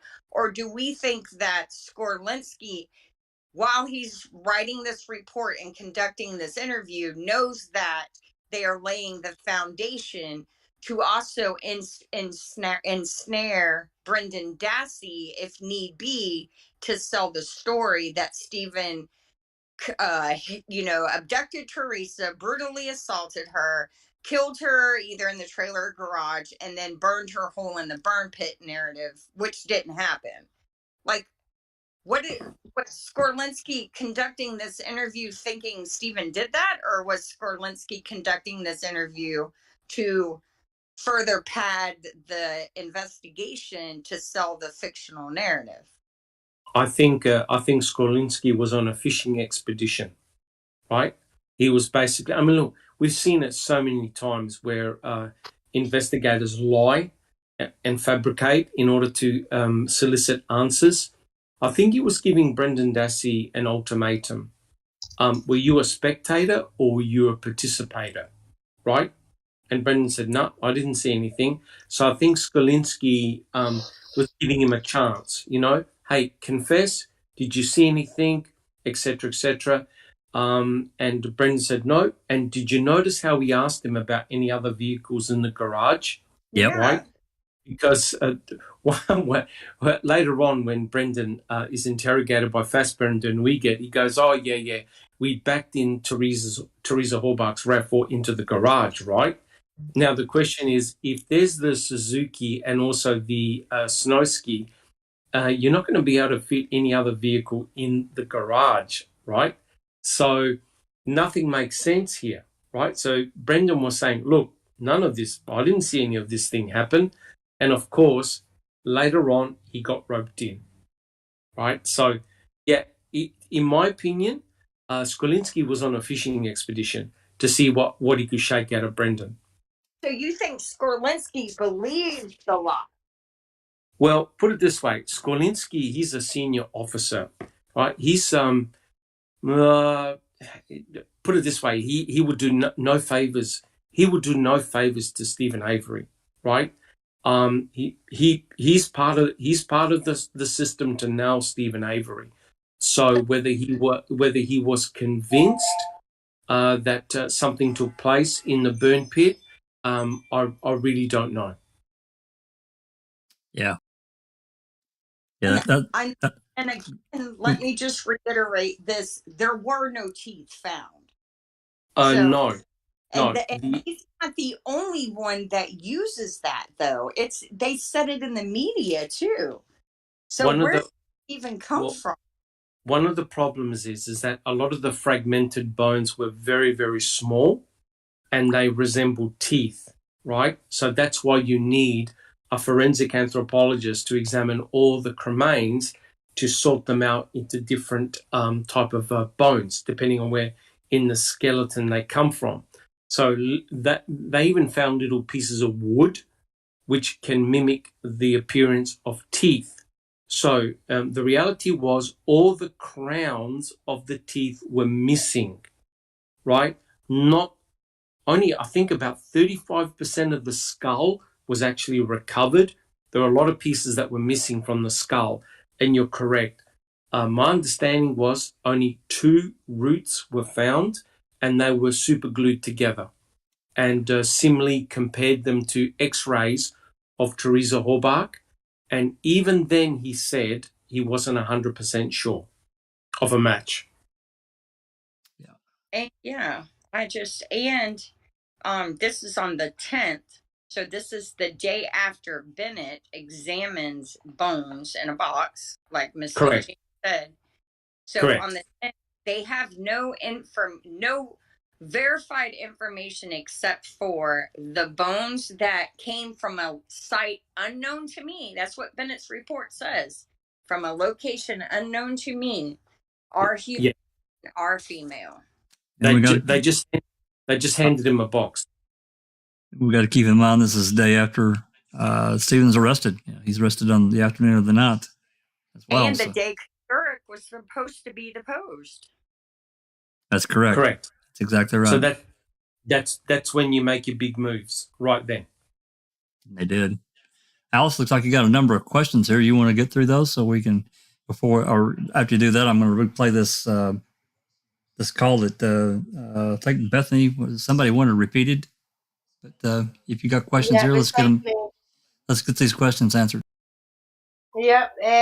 Sean says, how did members of the Avery Dassey family, knowing what happened to Stephen in '85, not step in to provide Brendan with the support that he must have known he would have desperately needed? Just saying, that's all. Yeah, I completely agree, Sean. Why did none of the family? They knew. But then, as I noticed what Kel said later on down in the chat, is maybe they thought themselves, well, they've already been caught for it once, so they're not going to be daft enough to do it again. But they were sadly mistaken. Yeah. And Kaylee's put, going off Carla's latest post on Facebook, only up to a few weeks ago did they finally crush it. They had it at the Avery salvage yard this entire time. I think that's going on about the van.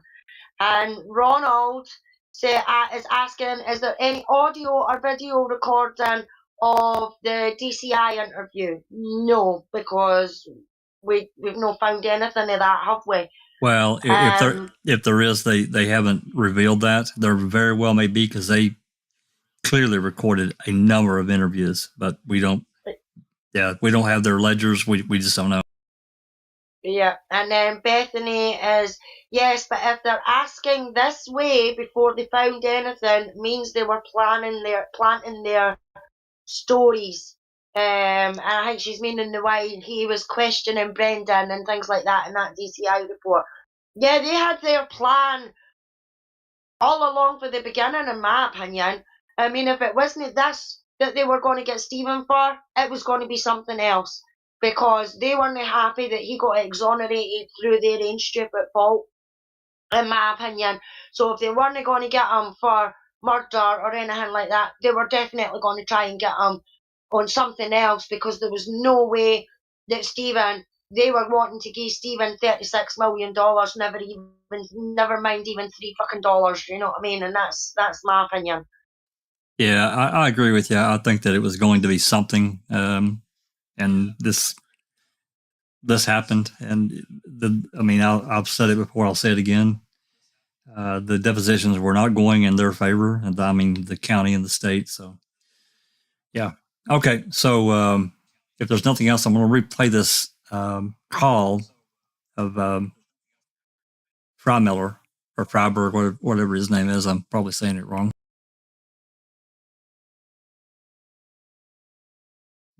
Yeah, it's Freiberg. I apologize. Let's see if I've got this call right. Here we go. I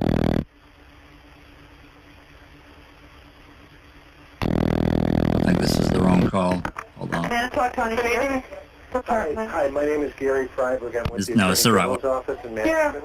Say, I got a call from Kim Skelinski, who is a long story. Bottom line, I'd like Mark Rohrer, the DA's phone number, home phone number, or cell phone, or whatever you can give me. I can't actually give you that. Well, can you call him and ask him to call me? That I can do. That I don't have a problem. Your name again? It's Freiberg, F-R-E-Y-B-E-R-G. This is concerning the missing woman. Okay, and your first? Stuff that they're trying to get done right now. Okay, and your first name? Gary, G-A-R-Y. And you're with? Attorney General's office in Madison. Okay. And your callback number, Gary? 608 442 Okay. 8654. Okay. I'd appreciate a call right away. I will get a hold of him as soon as I can. Thank you very much. Bye now. Bye-bye.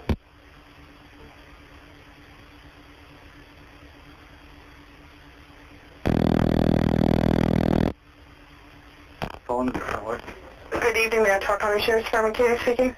It's Rohrer. Hey, Gary Gary Freiberg from Attorney General's office called. He wants a call back immediately. Gary Freiberg from the Attorney General's office. I have the number for you. All right. Can I have that, please? Sure. It's 608.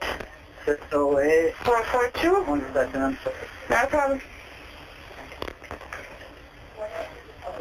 Okay, let me repeat it. 608. Yep. 442.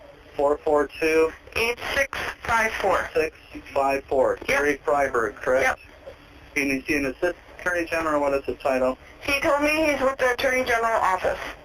Beautiful. I'll give him a call. Okay, thanks. Bye.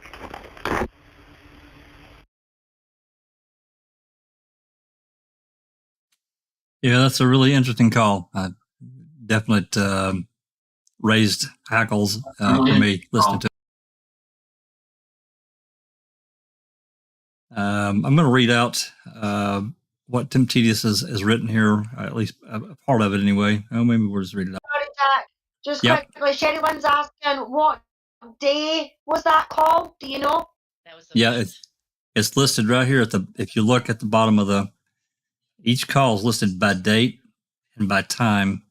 And you have to understand, it can be a little confusing, but there were a number of telephone lines that were used in all this. And what I mean by number, I think there were probably like 8 or 10. There were a lot of them. So there are different calls that came in on the same day from a different line at a different time. Sometimes we get where they were listed as a range, like you see on this one, 1105, 1941, which is that's a little like 741 because it's in 24-hour clock, through 1943, 54. So it was a little range. Some of the range of calls is quite a bit longer. You know, we have some calls are 30, 40 minutes. Most of them are not. So that's how you read these calls. It's in military time by date. So, anyway, what exactly were they doing right then and there, right now? Well, I know some of the words are missing, but I did write them out in the chat. They were trying to get what they were trying to get done right now. What are they trying to get done right now? It's 7 o'clock on the 5th. Were they trying to get it loaded, the RAV loaded? What exactly were they trying to do at that time? Well, if I remember correctly, yeah, they were probably trying to get it loaded because I think they took off around. Could it have been about that then? The RAV loaded onto a crate and Why back to would the lab? AG have anything to do with facilitating the loading, though? Yeah, that's true. Yeah, I don't know. It's just odd. I personally think it has to do with Manitowoc's involvement. How about this? I know there's mention later in his little post about Rohrer and when Rohrer was recused and stuff. What about when did Ken Peterson? He supposedly recused himself as well because he was an elected official that was recusing himself, in which the Calumet County, not only the DA, but the Calumet County Sheriff's Department became the lead in this case. So have we ever seen any paperwork on any of that, like him handing over the reins? Because there's other calls I've listened to where they think they're going to end up, I think it was before the RAV was found, they were going to end up being the lead investigators on this case. How did they know that? Like, why would they think that at all when they're the county being sued? I mean, I don't know that. As I recall, that all changed hands relatively quick on the morning of the 5th. Within, I'm going to say, an hour, the decision was made that they were going to hand the investigation over to Calumet, and then Manitowoc would help, with resources. Of course, we know what that meant, but Rohrer didn't have to recuse himself until there was an actual case against Avery because he's like the lawyer. He would be the one bringing the case in front of the jury and all. That's right. So he wouldn't have to recuse himself until Avery was arrested, which I do find a newspaper stating that he gave special prosecutor to Ken Pratt that day, which was the 9th or the 8th or the 9th. And then it's actually not signed. I had put a report in here where he actually didn't sign the special prosecutor thing until the 15th when he was arrested for the murder. Right. So I just wondered if it maybe had something to do with recusing Ken Peterson in the sheriff's department and them not being the lead. But you're right. I mean, this is 7 o'clock at night, and they've already handed over the reins supposedly. So I personally think it's probably, what in the hell are you guys trying to pull off? No one's going to believe that he did this. It's probably something like that. I mean, because unless you're in the fishbowl, right? To us, it's so obvious that he's being set up by these guys. Like, so, and any outside person can see it for what it is. And that's probably Freiberg, you know, I mean, he knows that people are wrongfully convicted and set up. And so maybe he's just like saying, what in the hell? What the hell? I think, go ahead. I was going to say, I think, Sunshine Christine, I think you hit the nail on the head there, because even he was aware of the timing, right? Stephen's in the middle of a lawsuit, a civil suit, right? And all of a sudden, this new Teresa Horbach goes missing, and she went on his property to take photographs. You know, the timing of it looks really, really suspicious. So maybe you're correct, Sunshine. Maybe this gentleman here was extremely worried the way it was unfolding. It just looked really suspicious. the question though is, who is this guy? Is he part of the suing? Was he on the case for he's an AG? Is he on the civil suit with No. Have you ever heard this name before? I've never heard this phrase name before ever in my life. Not before or after. Could he have just been a genuine person who worked at the AG that was concerned about what was happening, and that's why there's such panic in his voice? Maybe he didn't appreciate what they were doing. I found some.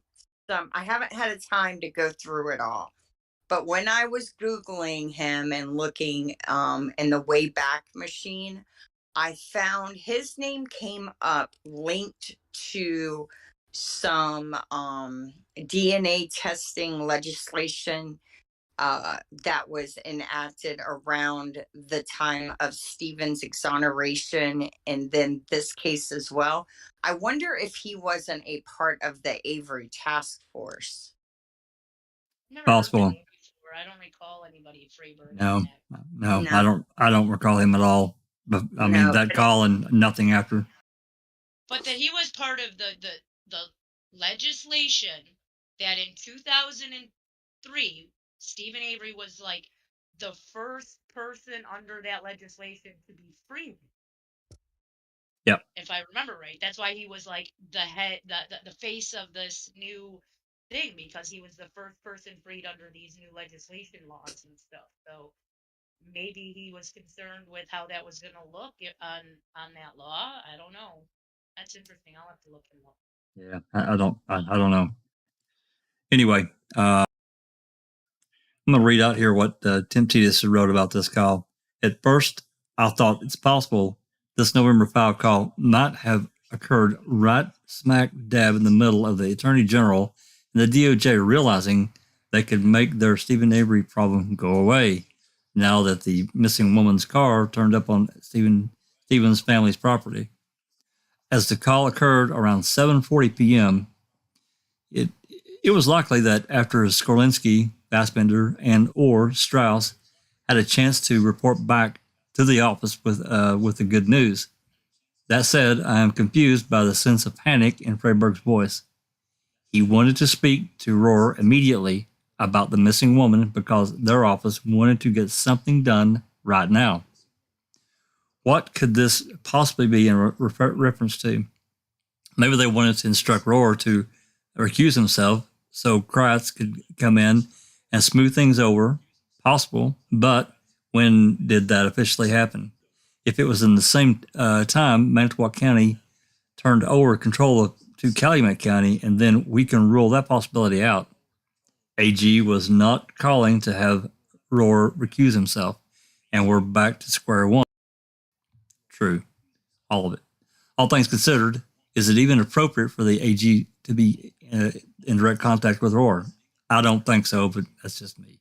Stevens' lawsuit was still ongoing, and it largely concerned the Attorney General's 2003 criminal investigation of Rohrer's police department.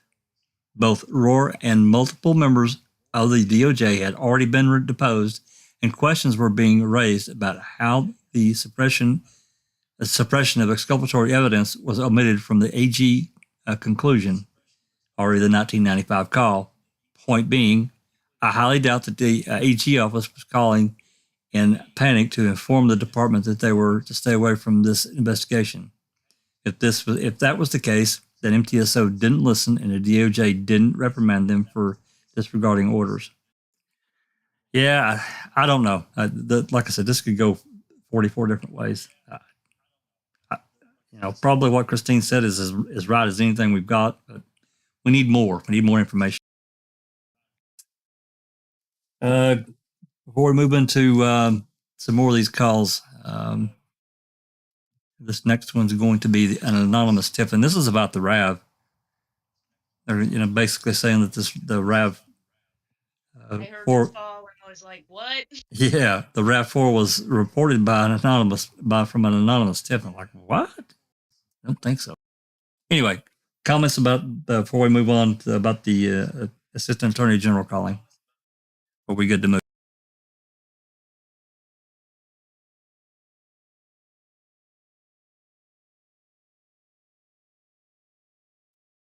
I think we're good. Okay, give me a second to copy this and get it. We're good, Jack. Okay. All right. Sherry Lynn says, do you think that was part of the change of plans call? The first part. I'm going to say no, because that change of plans was at like 8. Wait, let's see. They called it like, what was it? 10:07, 10:05 in the morning was. Yeah, it was a morning call. The change of plans that they were going to send searchers out there, and then 30 minutes later, not even, Pam found the car. Yeah, that was an early call. Right, and Bethany is asking, Calumet was already involved in the 3rd. Calumet was already what? Calumet was already involved on the 3rd? On the 3rd, which is odd. Calumet County was the county she was reported missing in. Yeah. So it's odd that Manitowoc County was so involved in searching some of the stuff that they did. Yes, Teresa was from Calumet, and it was reported there by Karen first. So no, it's not. It wasn't really that they were strange that they were involved at all. So yeah, it seems that way. I get what Bethany's saying, but Teresa was from Calumet, so they should be involved. Anyway, let's play the. Go ahead. I was just going to say, it's odd to me that Manitowoc was also involved an hour after this investigation was opened in Calumet. Well, they made phone calls. Hey, can you go over here and check this? Yeah, sure. Anyway. All right, let's play this anonymous tip call. See what you guys think. All right, here we go.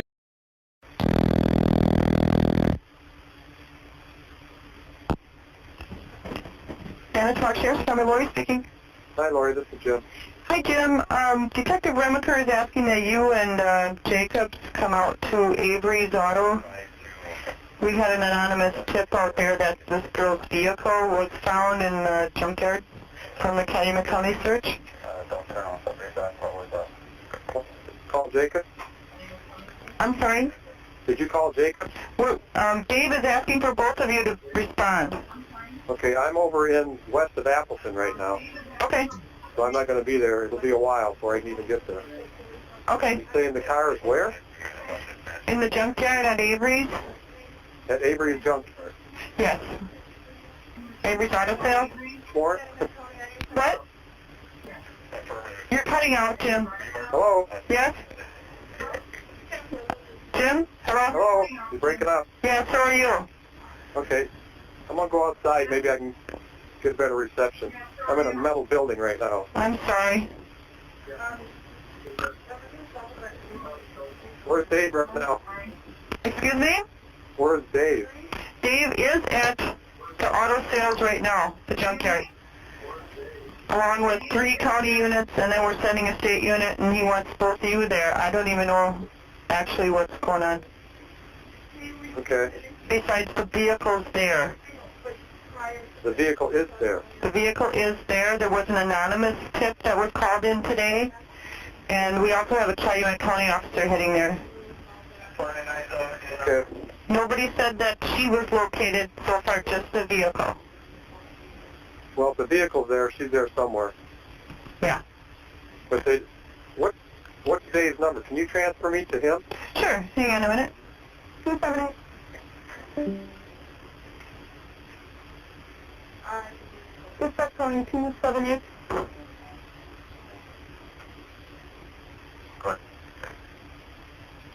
I have 204 on the line. You'd like to stick with you. Can I transfer to your bus? Okay, I gotta look it up because I don't know what. Hang on a minute.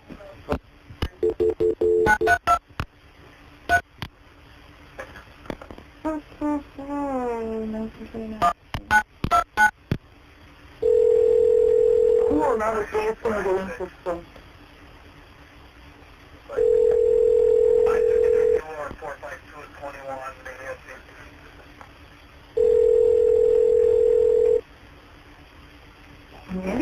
Going through. Dave? Yeah. Okay, when I hang up, hopefully Jim's there. He's west of Appleton, he said. Thank you. Sure.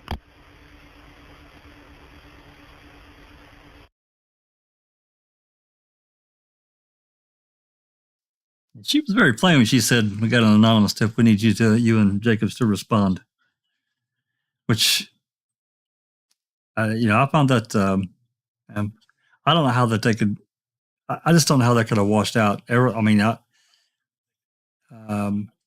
Storm, as the best of my memory, she identified herself, so there was nothing anonymous about her call, right? Am I remembering that correctly? Exactly, Jack. Exactly. There was nothing anonymous about that call. She was the one that got given the bloody camera. She's the one that found the frigging car within 20 minutes on in amongst 4,000 bloody cars. You know what I mean? There was nothing anonymous about that.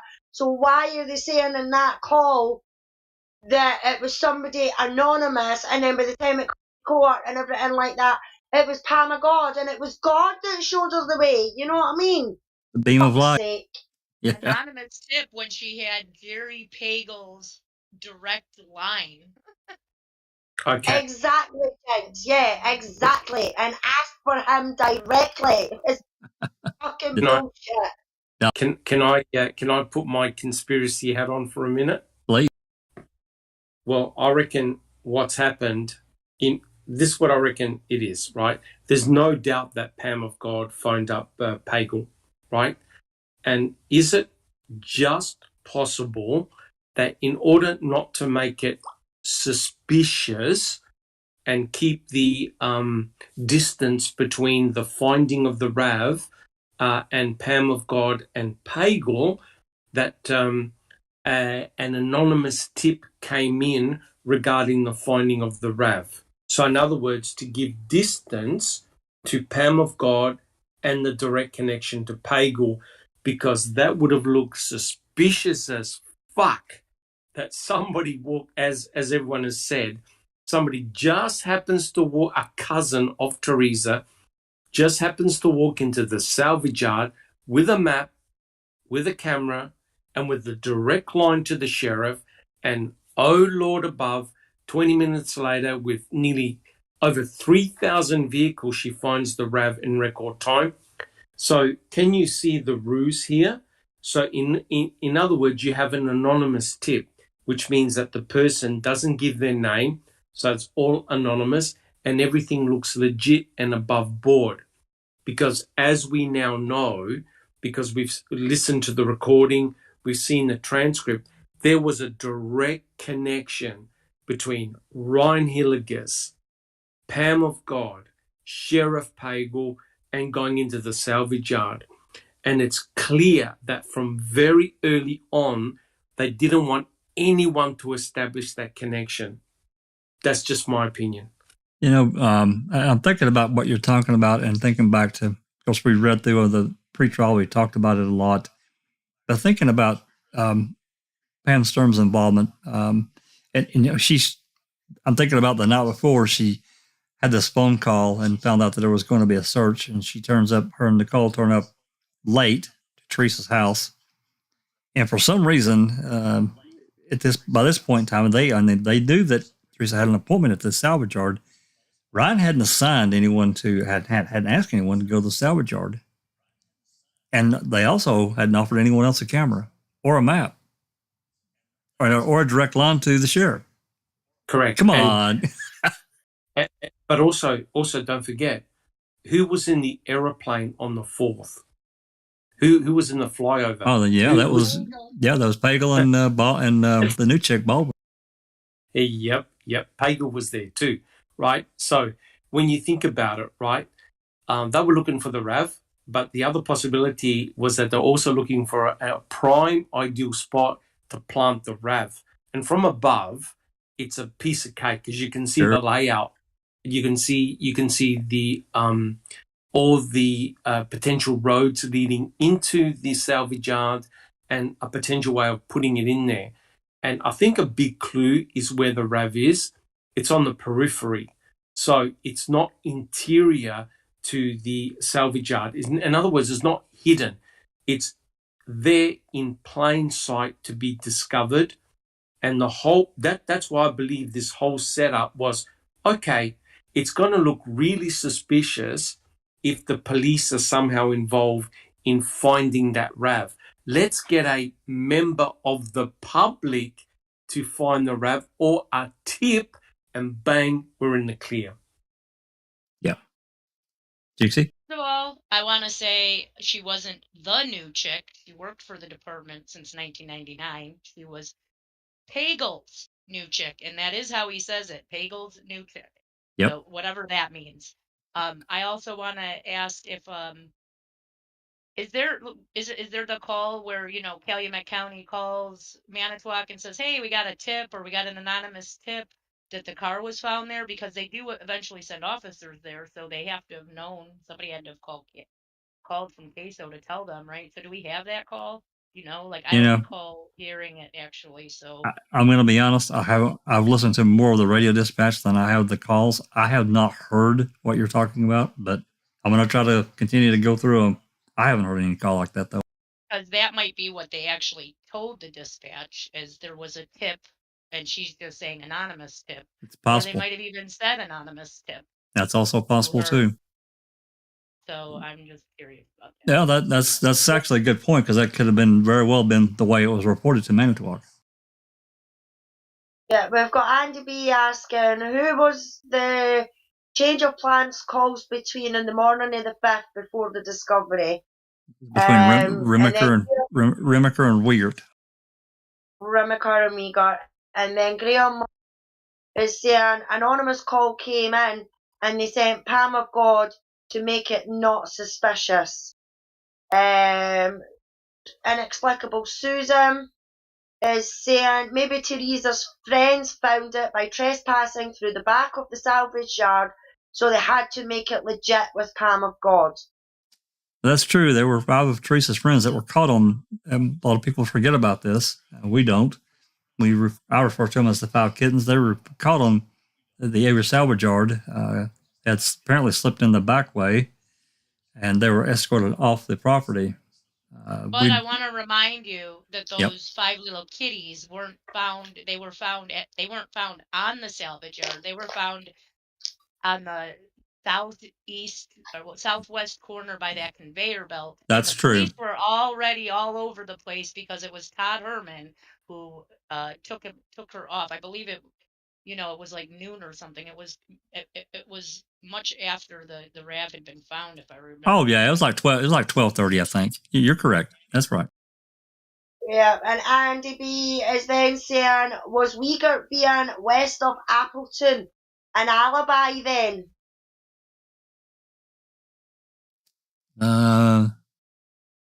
Weigert being west of Appleton. No, it wasn't Wiegert. It was, I think that was, it was Link.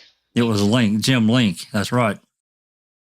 He was west, and it would probably be, what, 40 minutes to an hour west of Manitowoc. Something like that, yeah. I've actually been to Appleton a long time ago. But actually before this crime happened. 2000 and 2001. So Kelly. Yeah, I was going. Okay, so now we have new calls. Where's the anonymous tip? Shouldn't it come up? Tom Sawinski, right? Well, there are calls of men that call in tips, and we don't hear what their tip is because they transfer the call and we don't hear it. That's right. That's exactly right. It's like a lot of reports there's like a lot of reports that we get. They have an attachment, but we don't ever get the attachment. Right, but I think. Sorry. I was going to say, sorry, Mr. Jinx. What I believe Kelly's alluding to was, okay, if they're starting to now transmit anonymous tips about the RAV, don't you think Tom Sawinski's anonymous tip is an important one as well? The huge one. Yeah, that's right. Another call. I think this woman might just be dumb too, just to say that she's just a dispatch lady that takes calls all day, because I'm not sure who she was talking to, but she was trying to call somebody in to work. He was calling back because they were trying to call people in to work on that day. And he's like, well, what do you need me to do? He couldn't come in. He had a banquet or something. So he says there's a crime scene that they want. They found that missing girl's car. And he goes, oh, she's dead. And she goes, not yet. Wow. I haven't heard that one. So what the fuck is that? That, this is the 5th her car is found, and the dispatcher lady saying that she's not dead yet. Like, that's how she responded to it. That's what it makes it sound like. Is she dead? No, not yet. And Link is she hidden somewhere and they're waiting, or what? And Link saying, they found the car there. Well, she's nearby. They'll find they'll find the body. That was another interesting comment in this call I wanted to mention. Yeah, he's like, well, if they found the car there, the body she's nearby or something like that. Yeah, what did he exactly say? I don't know, but he does say that. Or she's got to be there. If the car's there, she's got to be there. I think is what he said. But yeah, that's interesting. All right, let's. If there's no more comments or questions, let's move forward. I'll read a little bit here of what Temptedious wrote. The dispatch call tells Link that remicker requests him and Jacobs. We know about that. Second part, dispatcher says, I don't even know what's going on. The vehicle is there. There was an anonymous tip. Nobody said they located her. Just the vehicle's there. Link responds, well, if the vehicle is there, she's there somewhere. That's what he said. Third comment he left, this is huge information coming from Manitowoc County Sheriff's Department employee that directly contradicts the state's claim regarding how the RAV was found. It wasn't found because God led Pam to the RAV in record time, but due to an anonymous tip. I don't know if this will be a huge deal moving forward, but it should be. Pam identified herself and wasn't giving a tip, I would argue. Good point. Okay, moving on to this next call. This is also on the 5th. It's a suspect on November 5th. At this timestamp, we hear the following conversation from two different officers. It says here, and the other person of interest now is Bobby Dassey. This is a repeat. I'm going to go ahead and play it. This is a repeat of what we heard a little while ago about Bobby Dassey. And he asked the question, the same as we are, what exactly happened on November 5 that led to such a statement? The blood in his garage? I don't know. Anyway, let's listen to it again. Oh, crap. I guess I better get the stamp here. Hold on. I apologize.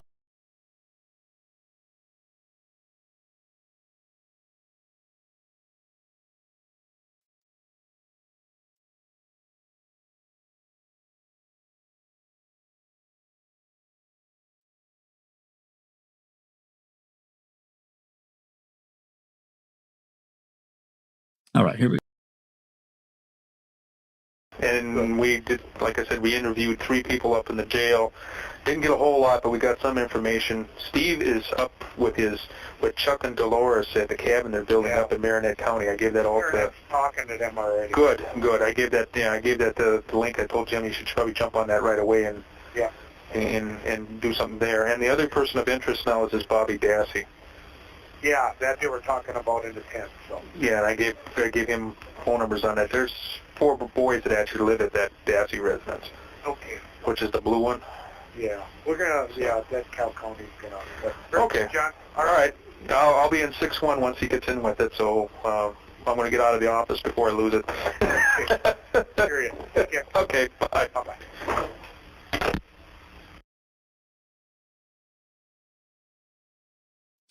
And again, it's all we can do. All I can do anyway is speculate what they found or what they talked about that has said, hey, it could have been the blood in the garage, as Temptedious has alluded to. So, I mean, they didn't, as far as we know, they didn't do a phenolphthalein test to see if it was human blood, but I don't know. Go ahead. Did he say blue one? They Yeah, live in the blue one? Yeah. What wasn't the Dassey residence like a creamy white or a creamy color, not blue? I thought it was. The garage for Stephen Avery's was partially blue, partially a little red. I think he was trying to paint it at one point. Yeah, I don't know. I thought it was their house was a more of a off-white type thing, not blue. I don't know what that's about. It's interesting. Yep, it is. Okay. Any comments, Alice, before we move on to this next one, which is about Xander Road?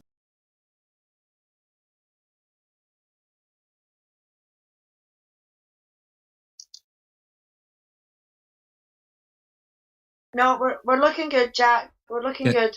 Okay.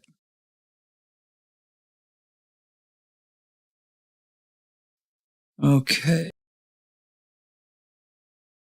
There's actually 2 calls involved in this. There's the first call and there's a follow-up. And I'm going to go ahead and we'll pop over here. Look at what Temptedious has written. It says Shedder calls and is talking to some unknown person. I think it's Katie is the dispatch. Who's that guy? XXX Xander Road, who lives on Xander. We had him in jail, and then and then to dispatch. Can you confirm XXX Xander Road names are returned? You can't say all the stuff on Reddit. I apologize, but you can't do it. You get hit for doxing. Anyway, he's basically wanting to know about this address at Xander Road, and we'll go from there. So let me get this put in.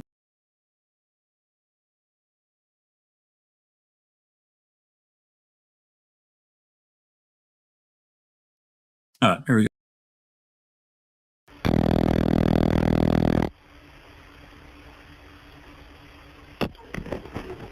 Manitowoc County Sheriff's Department, Katie speaking. Hi, Katie. Greg Shedder calling. Yes. Who's that guy? 3302 Xander Road. Who lives on Xander Road? We had him in jail with me. Madden. Art Madden? Doesn't that sound right? 3302 Xander Road? Can you confirm 3302 Xander Road? Mm-hmm. That is? Let me see here. Yeah. I'm just going to run him because in-house he's showing 2632 Xander Road. Okay, can we punch in 3302 Xander and find out what that is? Nothing else, try Google. We don't have access to that in here. You do not have access to the internet? No, we don't. But I'm just trying that address in our old CAD. Now that we have the new one, there's probably not much there, but I'll try that one too. Otherwise, I'll try the reverse directory here. His 27 shows 2632 Xander also, so. That's the NAS, right? Right. And in the old CAD, that address doesn't come up at all. That address hasn't been used in the new CAD either. Hang on, let me get the reverse directory. For you to play with.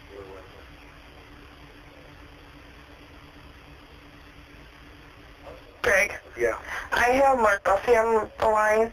Yeah. He wanted to know if this was all going on and would like to talk to you because he's going to be, hopefully you won't need him, but the coroner on call tomorrow. Okay, I can talk to him. Can I just add you on and you want to talk to him and I'll put it... You guys work on that address? She's doing it right now. Okay, sure. Oh. It shows Erica or James Bowling. Erica? Or James Bowling on West Xander Road. B-O-W? B-O-W-L-I-N-G? Okay, yeah, B-O-W-L-I-N-G. Any and all, pull up any and all information on those parties. Okay, I'll let Katie know. If you want to hold on, I'll just add you on to, let's see. Mark? Yeah. The deputy inspector shutters on, and I'd say. All right. Okay, go ahead. Okay. Hello, Mark. Hey, Greg. You're the on-call coroner? I'm not on till morning, but I'm not sure if what you're gonna be doing. You're gonna have to talk up, my friend. I'm not on till morning. Okay. So I don't know how far you are with everything. We have nothing right now. Okay. Probably got to be from here to anywhere right now. Okay. Obviously, maintenance and the weather here isn't helping out. Right.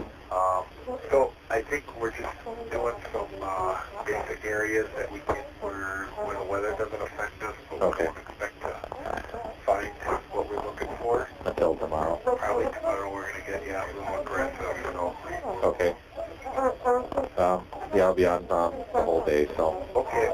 Just so. All right. I'll be a little aware of it. One way or the other, we'll take this. All right, thanks, Greg. Touch base. Yep. Bye.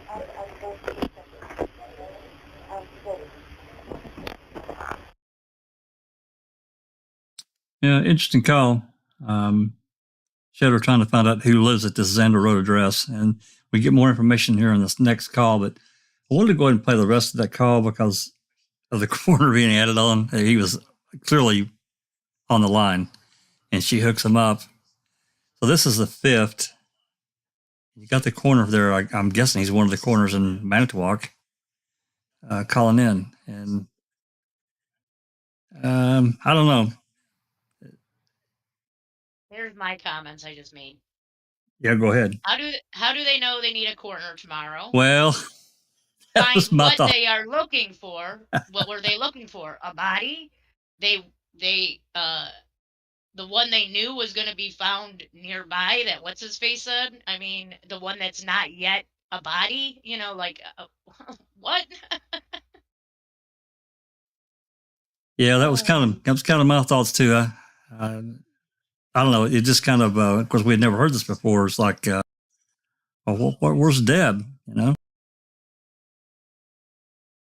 And then they don't actually find any body until what? The 8th, 3 days later.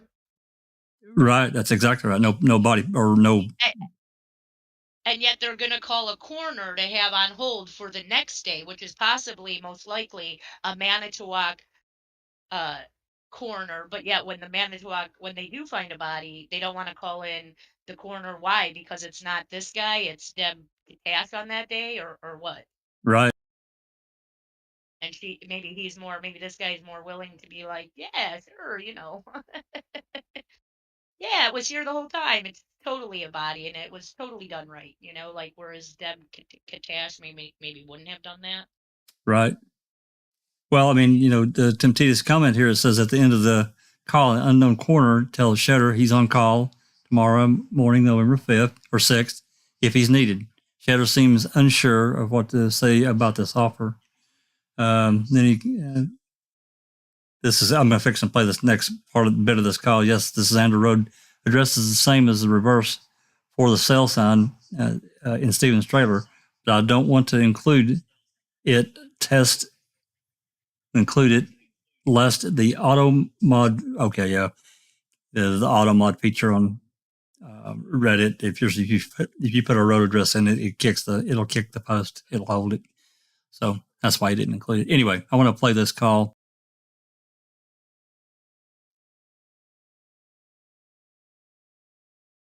It looks like it's a couple minutes. So here we go. Manitowoc County Sheriff's Department, Katie speaking. Hi, Katie. Greg here. Hi. Well, I've got the 27s. They're both showing 3302 West Xander. Okay. On the 27s. Their in-houses are pretty clear. James, all he's got is being a complainant and some vandalism and fraud. Erica, who I graduated high school with, is, other than when she was younger and like some possession charges, stuff like that, nothing out of the ordinary. Juvenile record, but otherwise nothing. Yeah, pretty much nothing.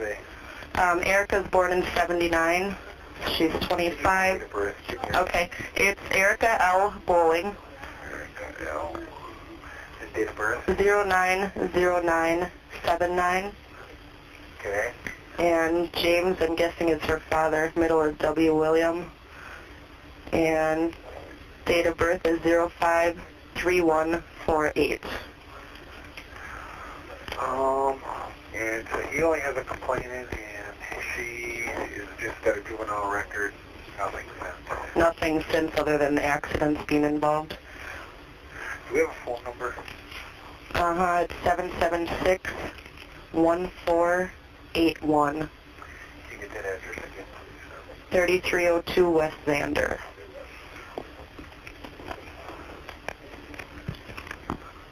Is that Maribel? It's a Denmark address. Mm-hmm. And actually, his driver's license is showing he moved out of state in August to Pennsylvania. I don't know if he's back or not. Hers is still showing that address, though. And that's West Xander. I don't have anything listed for an East Xander. I don't know which one you're on, but... That's West Xander. Yeah, if there's an East address that's not listed in the cross directory. Okay, very good. Okay. Thank you. Sure. Bye-bye.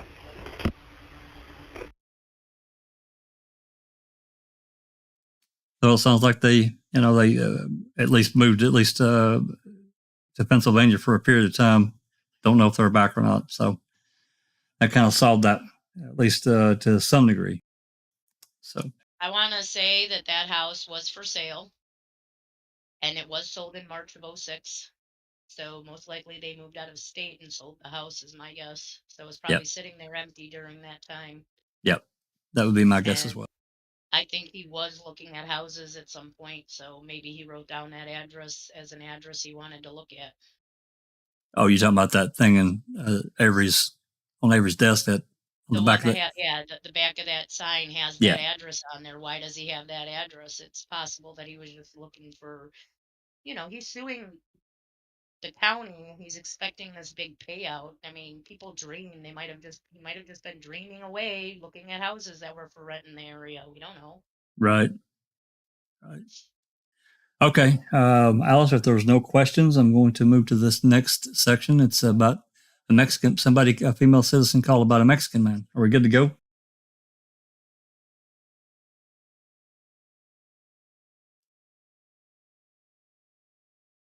Must be good to go. All right. This next one is on the... Okay, thank you. This next one's on the 6th at like 2:15 in the afternoon. Female citizen calls and says that she was at the Avery salvage yard before Teresa disappeared, and mentions Stephen Avery helping move cars to the front of the business area. And there also mentions a Mexican man and his girlfriend spending lots of time on the property. Temptedious also had made another post talking about, if y'all remember during Pam of God's Call, she was feigning being afraid, and there was some Mexican people, guys nearby, and so forth and so on. So I'm sure this is why he at least made this connection here, because now it's been brought up at least twice. This third part, also this woman who mentioned the Mexican man, his girlfriend, calls back days later expressing frustration that no one from law enforcement had reached out to her. The least demonstrate that not every witness who called in TSO with information was contacted back in a timely manner, and we know that for a fact. Anyway, I'm going to play this call.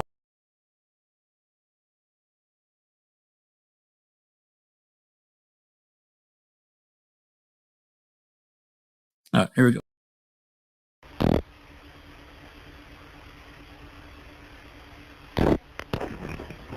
Sheriff's Department, can I help you? Hi, we just wanted to make you aware of the fact that we had been to Avery's. Okay. But it was we believe, prior to the girl's disappearance. Oh, when would that have been? When do you think you were there? Let me ask my husband. Tom, with Halloween being Monday, what day before Halloween? About a week before. A week before? I would say no more than Yeah, it was probably maybe the Monday or in that week. Okay. Before she was missing? I believe so, yeah. Okay. I can take your name in case someone needs to speak to you. Okay, it's Jill and Tom Misko, M-I-S-K-O. Okay. And we took someone out there by the name of Lyle Rohrer, and that's because he had his, what did they fix on his car? The starter. We took a starter. I gave him a ride out there, followed him out in his car. Okay. And then one of the Avery brothers worked on it, and the Stephen Avery was moving cars from down where the junk cars were into the garage. Okay. And we saw vehicles for sale at the time, and there was a Mexican guy and another girl that spent a lot of time there. What? The red van? Yeah. That he saw on TV, that was there that day. Okay. What's your phone number, Joe? It is 686-0506. Okay. Well, get your name and number to somebody. If they need to talk to you, they'll give you a call back, okay? Bye. Okay.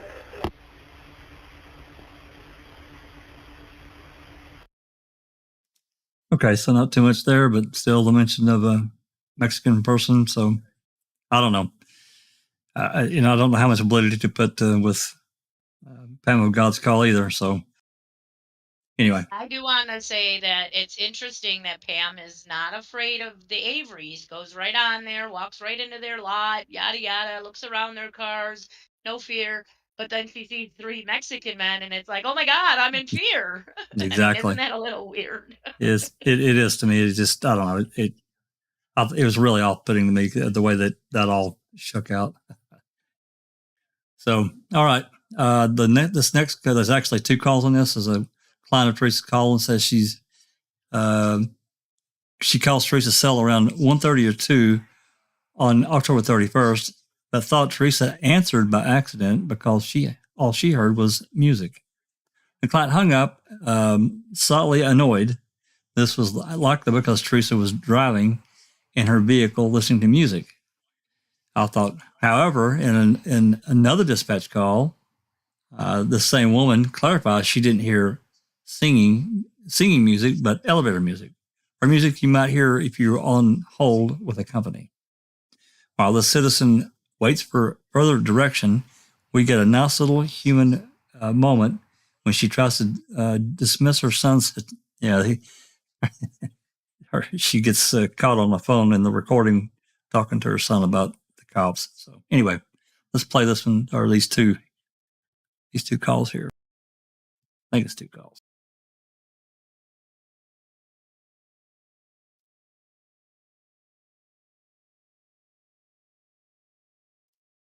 All right, here we go.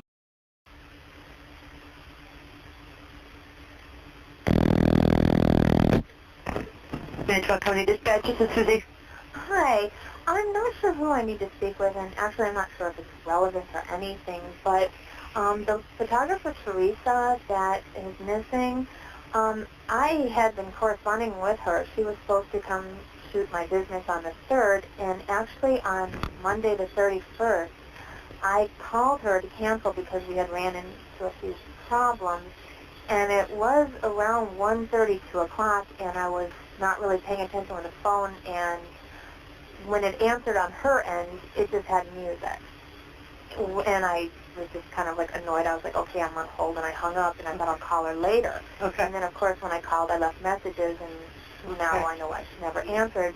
Okay. I don't. Where are you from, ma'am? I'll have you. I'm in Green Bay, and like I said, I don't know if it's relevant if I misdialed. I tried to call my phone company to make sure I didn't misdial, but of course they wouldn't tell me anything. Okay. I don't know if that's anything. Right. Well, any information I have now, but let me get you to an appropriate person, okay? Okay. Okay, sure. Daisy, please get that water out before you spill it. Go. Stacy, please go. You're not going to be my ass. Take the water and go put something warm on. I am on a very important phone call. You want the police department to think you're a horrible kid living here, and you go put something on that lip? I can't put you in an ad with your lips all broken out. Fine, you go put some warm clothing. Okay, ma'am, I'm going to transfer you back, okay? Oh, okay, thank you.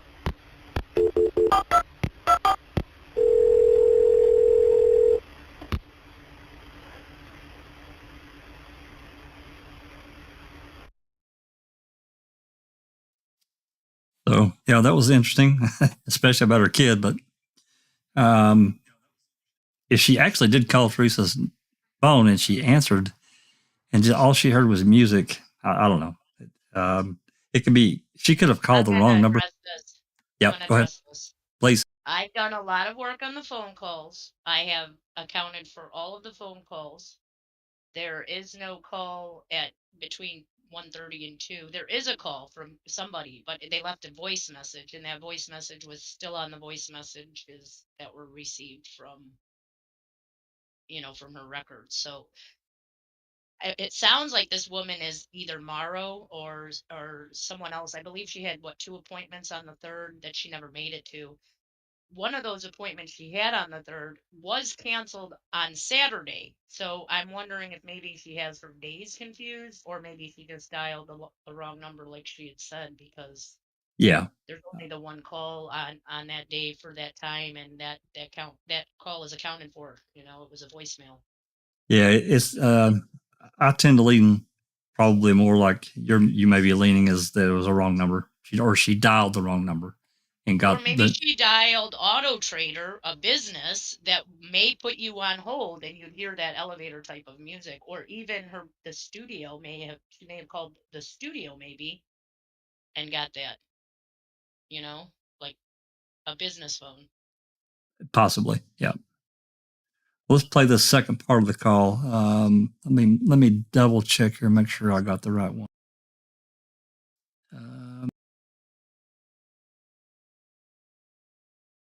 Yeah, I think I did. DHN.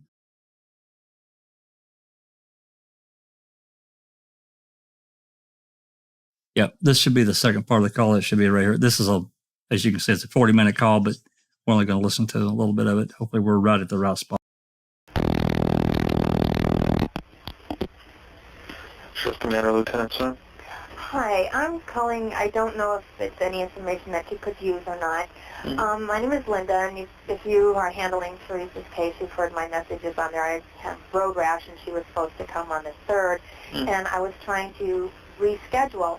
It just so happens Monday, just about the time, I guess my husband told me it was around 1:30, we had run into the situation, and I had tried to call Teresa to reschedule. And I don't know if I misdialed. I don't know what, because my phone company won't tell me if I dialed the correct number, the 737 number. Right. But when they answered, I wasn't really paying attention, and then, how, like, sometimes you won't, and then it's like, what am I listening to? And it was just music. Okay. And I don't know if it's helpful, but everyone said I should let you know that maybe. And then, of course, I got through on Wednesday and Thursday. If you've listened to her voicemail, it was just, I need to reschedule. But I don't know if that's helpful, but it would have been just around that time, 1:30, 2 o'clock. Okay, you just heard music? Yeah, it was strange, because that's why I was like, what, am I on hold? Because like I said, we ran into a problem with our business, and I was like, I have to call her and reschedule. So I called her while I was flipping through papers, and if you've ever done that, you're really not paying attention a lot, and then you're like, what am I listening to? And it was like, not singing music, but elevator-type music, the kind you would almost listen to if you were on hold. In fact, I thought I was on hold. I was like, well, I don't have time. I've got to call the freight company. So I thought, I'll just hang up and I'll call Teresa later, which, I did. Unfortunately, it was later. But I don't know if that's relevant or if it means anything. What's a home phone number for you? I'll have one of the detectives give you a call. Sure. It's area code 920. 869. 869. 2585. 2585. Yeah. And your last name, Linda? It's Lutkins. I'll spell that. Lue. Tkens. Tkens. Yeah, and you'll notice on the 24th she had called me and made the appointments, and then you'll hear my voice on Wednesday and Thursday. I was leaving the message, that I needed to reschedule. So it's me. Your middle initial? A. And date of birth? February 18th, 1963. February 18th, 1963. Okay. Address? Oh, it's W337 Crook Road. W337 Crook? Mm-hmm. I'm in De Pere, actually. Okay. I'm in De Pere. Our business was in Green Bay. She was the photographer for Green Bay Okay. area. How do they spell the Crook? Crook is a C-R-O-O-K. Oh, okay. Just like Crook. Okay. Crook Like Road. the kind you hunt down. Gotcha. Okay. And that's De Pere, right? Correct. And I don't know, like I said, everyone just kept saying, well, just tell them what you heard anyway, because... Okay, yeah, that's, it may or may not mean anything, but the investigating officer would have to look at that. I'll probably have him give you a call later today. I'll give him a call and see if he can work you into a schedule. He's rather busy, but let's see what we can do, okay? Okay, thank you very much. Sure, thank you. Bye. Bye.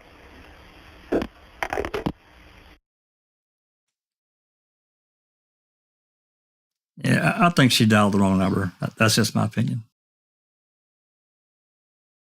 I think so too. Because her last name, and you said that other name they called was Morrow. I can't remember what you said. Yeah, Morrow, and I think there was the other one. I think I remember Road Rash being on something. It's either on her day planner or it's on that reschedule, or there's something. I've seen the Road Rash name, and that Ludikins, or however she spelled it, I've seen that too. So I've looked up the phone number for her in one of the records, but I don't think she called on the 31st when she says she did, that she would get. So I'm guessing she tried to call at that time and got this elevator music because she dialed probably most likely the wrong number. That's my opinion too. Yeah, I agree. Okay, welcome back, Christina. And our next segment here is this is on 11/6 at 12:30. Wait. Oh, before you go, yeah. before we stop, she does say something on those calls that I did find interesting, because he says he called on Wednesday. That's maybe where I heard it from, on one of the voicemails. So again, Teresa's getting voicemails on Wednesday and on Thursday. I thought her voicemail box was full. As I understand it, after a certain number of days, and I don't want to say this wrong, but after a certain number of days, once the mailbox is full, the older ones fall off. They delete, and it opens up a new spot. I think that's right. But 11 of them in one day? Yeah, that don't sound right. Yeah, that don't sound right. That means she saved 11 messages on one day. Yeah, Why would she do that? Yeah, because she seemed to be pretty good about, she did screen her calls, but I'm sure she deleted, I would imagine she deleted, messages that she handled, right away. So, well, if you look at what Kathleen Zellner said about there being 5 messages deleted on that 31st, there were about 5 messages up until she went driving to do her job that she would have taken that morning, that she probably took and deleted from Auto Trader, one from the one Denise pick. She left a message at like 10 something. Right. There were a couple of smaller messages that were probably handled that she deleted in that morning. So she seemed like she deleted messages as she took the calls. So yeah, that's what I think. 11 calls were saved. I'm very curious about that. And that don't sound right at all to me. So, yeah. Anyway, okay. This next one is, like I said, 11/6 at 12:30, right after midday. We calls Manitowoc County Sheriff's Department to transfer a DCI agent who needs info from them. The DCI agent asked for information on a man with the last name of Benke, who I believe might be related to Teresa. You probably know more about this than the rest of us. Ms. Hinkie gave a victim impact statement, and she was Teresa's cousin. Whoever this man is, the address listed to him is very near Avery salvage yard, less than 10 minutes away. I found no reports written about the interviews with this man, so we have no idea why he was inquired about. So I'm going to play this call, and we'll go from there.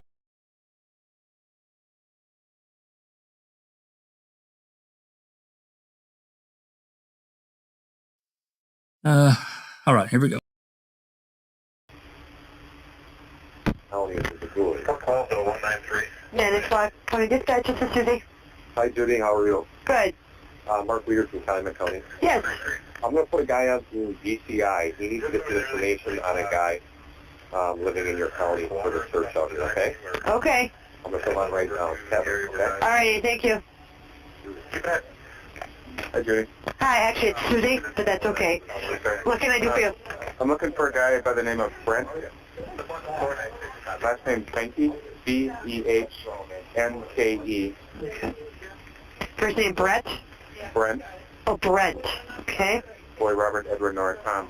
Supposed to live on Highway 147 east of Michigan. Okay, let's see what we got in-house.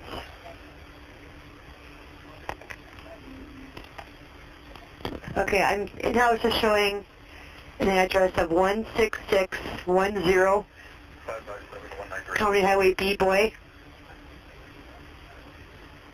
Okay. Can you give me an idea where that Sure, hold on. Now, of course, I have to get to a different screen, so, and if you want to copy this down, it's a telephone number of 776-1278. I got a different number from his friend. But Okay, hold on. I'm how old is this Brent Benke you? 422, go ahead. I'm sorry, I need to... They said they contacted Custer Creek. You just double check with them. Believe them, for God's sake. Exactly. Yeah, fuck. Okay, I'm showing that's going to be on Highway B between Sandy Road. Oh, actually, no, you know what? No, Holmes Road and Two Creeks Road. Okay. If that makes it, I can zoom out here and see where that is. That's north of Tapawingo Road, if that helps you guys at all. Does B intersect with 147? Does B intersect with 147? Mm-hmm. Yes. Okay, we'll find it. Okay. And you know what else did you ask? I'm sorry. About how old the guy is this Benke? I'm showing a DOB of 11/18/80. Very good. Okay? Thanks for your help. Sure. Bye-bye.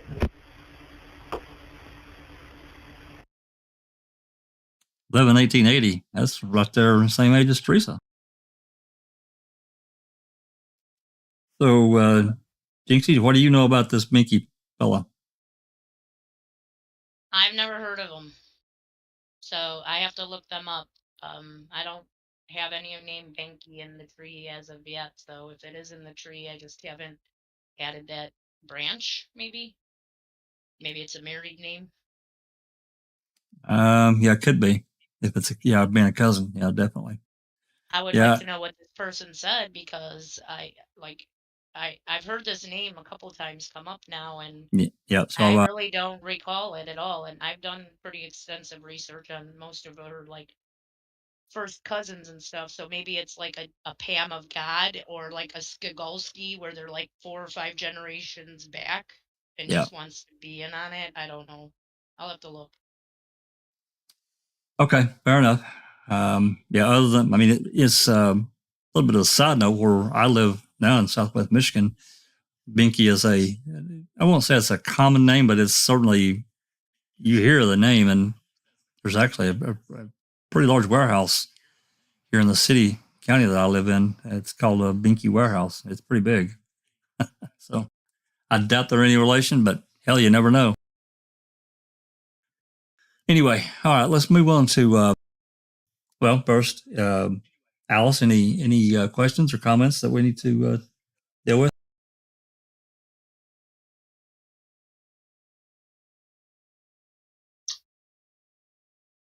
No, we're all good, Jack.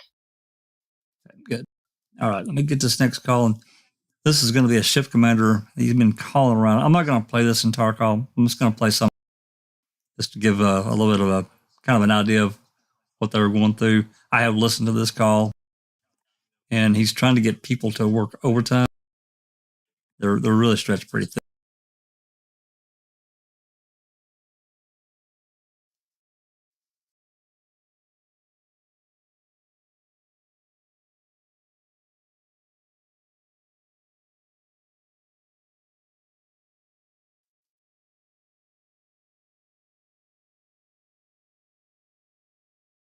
Yeah, I've marked this at a spot here in the call, but as you can see, this is almost a 40-minute call. We're not going to play nothing like that because I think this is Lieutenant Sign, and he's trying to call various places or various people to get overtime for security, as I recall. Anyway, let's listen to a little bit of it.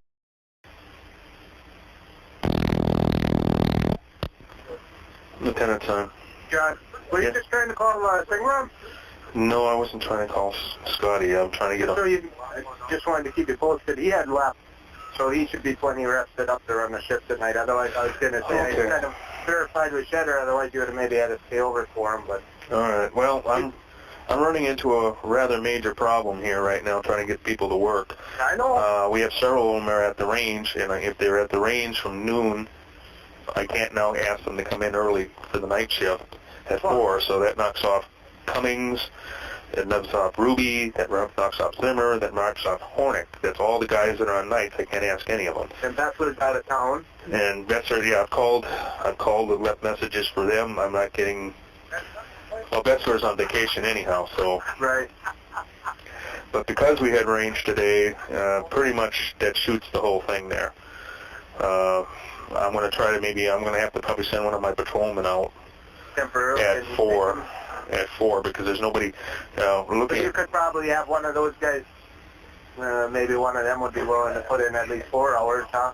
Yeah, well, I'll have to, like I said, I'm putting that together, but looking at this and grabbing the range thing, the night shift, except for Scotty, there are other instructors out there or they're shooting today. Yeah. So that shoots the hell out of that. Burning the candle. All I've got so far is 479 will come in and he'll work from 8 in the morning till 4 tomorrow. Super. That's all I've been able to accomplish, and I went through the reserve deputies and haven't heard a thing from any of them. Okay, you want Garsto's cell phone number? You can ask him when he can come back in. Okay. I'll give you his cell phone number is 905. What is it? 905. Okay. 0982. 82. Sorry, they got somebody else talking No, there at the same I know time. how that is in there once in a while. 905-0982. Yep. All right, I'll give him a call. Yeah, like I said, 8:30 will give him 12 hours, but he could probably come back in at about, 4 in the morning or so, give him 8 hours, give him 8 hours off or something. Okay. All right, thanks. Bye. Bye.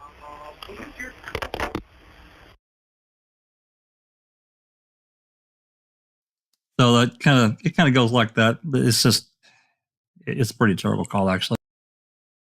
Overall, they're trying to get help. And remember, this is on the 7th, so this is, Gus Road and all that. We're here at it's 2:40 in the afternoon. So Gus Road is really popping and hopping. And then of course the 8th is a boondoggle day for the whole case. So anyway, let's move forward. This next one's a sighting of Teresa on 11/7 at 5:36. Witness got off work on October 31st, 2005 around 4:35 p.m. and saw Teresa Halbach on Waldo Street in her white top taking pictures with her camera near the zoo about 20 to 30 minutes away from Avery salvage yard. However, based on her position facing west, it looked like Teresa could only have been taking pictures of houses. This witness sighting is interesting because of his description of Teresa seems dead on. Hot top and with a camera close to Avery salvage yard after leaving Avery salvage yard. Interesting. Why would she be taking photos of someone's house? Or did he misunderstand and then Teresa was taking photos of someone's car?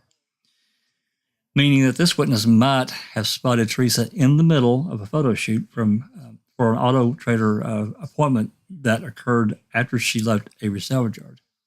That's good. It's a good thought. Let's take a listen.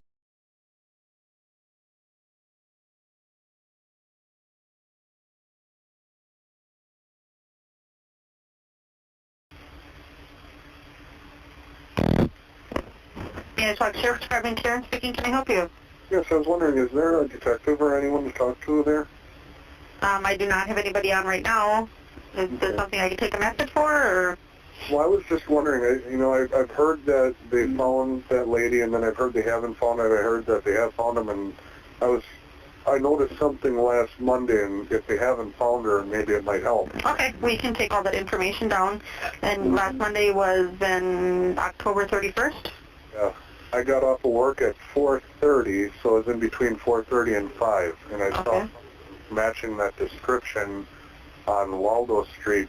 The female matching that description? Yes. So I only saw the white jacket, and she was taking pictures to the west, right by the river, by where was that Memorial and Waldo meet? River there. The zoo is on one side, and I saw someone a female standing there taking pictures on the other side, facing the west. Female facing west. In white jacket, you said? Yeah. I didn't know if they found her or not, and I thought that for a while this weekend I thought they found her, and it's like, well, then it doesn't pay for me to call. Yeah. But I don't know. Okay, hold on 1 second. Okay.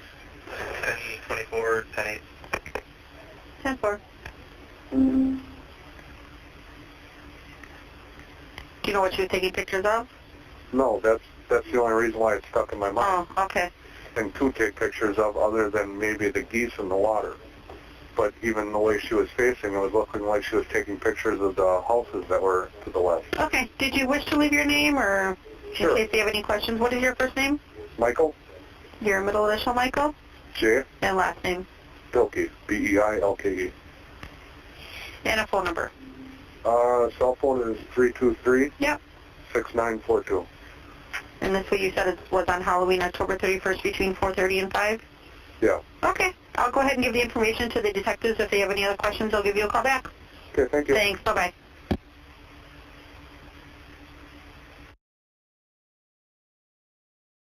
That is an interesting call. You described her pretty well. It said white jacket, not white shirt. Right. Now, I thought maybe when I read this that because of the way that he wrote it, and I didn't actually listen to that call yet, I was going to listen to it here. But he doesn't say white shirt. He says white jacket.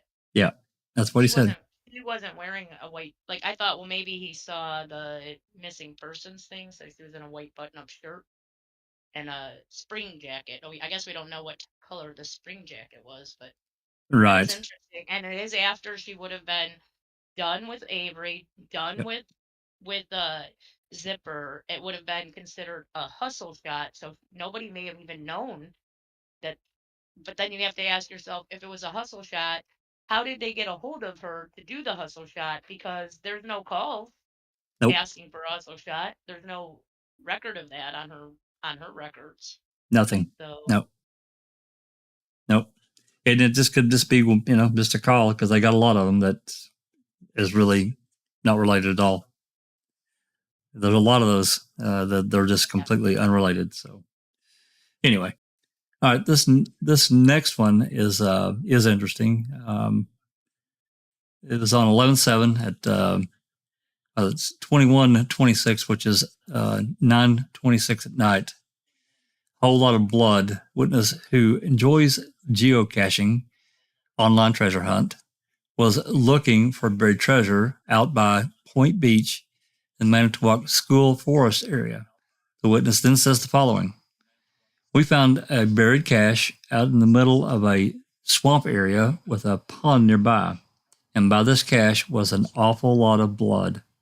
I didn't think anything of it at the time, and we were kind of thought it was a deer blood, but now that I'm sitting here, I don't think it was. There was no, usually if someone has gutted a deer, there would be, I'm guessing guts, there was nothing there. And then when we were leaving from the dirt road, there was a picture of her sitting there, and I knew you guys were looking for her, but I didn't think anything of it until just now. I have coordinates to the geocache, and it was buried underneath the cedar tree, and there was blood all over. So much it stained the wood. There was a lot of blood. I can give you the coordinates." He gives the coordinates. Anyway, let's listen to the call.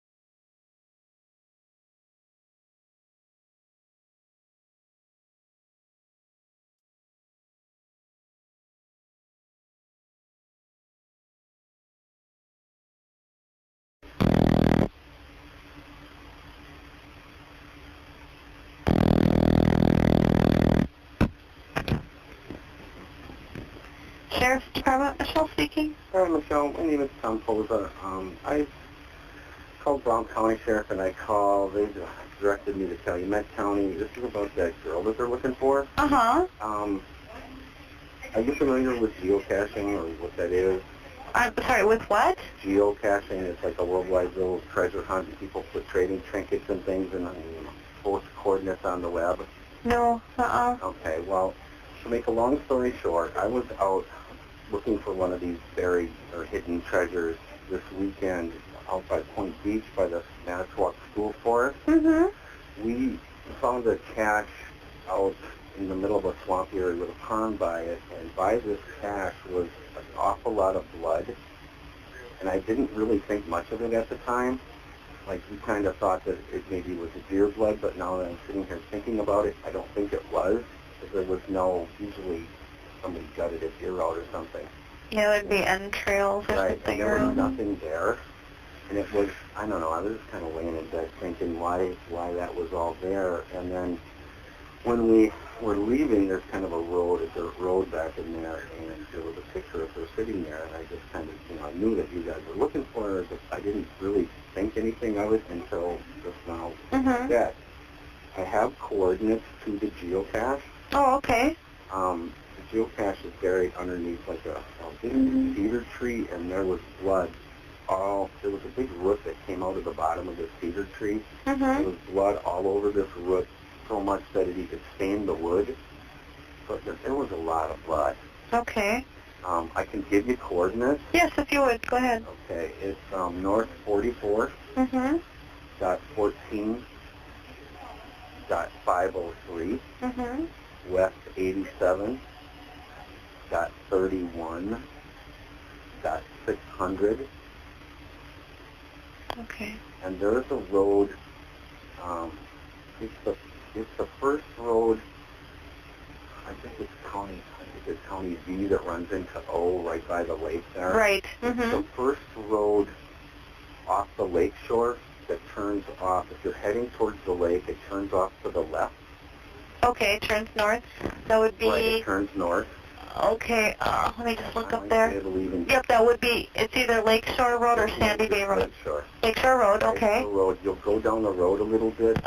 And it's kind of towards, I don't really know how far that school forest goes in, but there's a big gate, and there's like an iron gate across a little road that goes back by this pond. It's back along that pond. Okay. What was your last name, Tom? Poza, P as in Paul, O-Z-Z-A. P-O-Z-Z-A. Right. And Tom short for Thomas? Yes. Okay. What's your telephone number, Tom? 920-336-5748. Okay. And can I get your middle initial? Is A. And your birth date? 8957. Okay. And what's your... Hope this isn't anything. Yeah, me too, but we'll check it out. What's your address, Tom? It's 3948 Creek View, that's one word, Road in Depeer. And that's 54115? Right. Okay. All right. Obviously, they're not going to be able to go and check on something like that tonight. I'm going to pass this along to the detectives for in the morning. Okay. Is there a number we could reach you at tomorrow during the day? They can try my work phone. Okay. 920-405-7512. Okay. If they need to, I can come out and show them exactly where it is. All right. I'll give them that message, and they'll probably be getting back to you. God, I hope it's not that. Yeah, I hope so too, but... Okay, thank you. All right, thanks a lot. All right. Bye-bye. Bye-bye.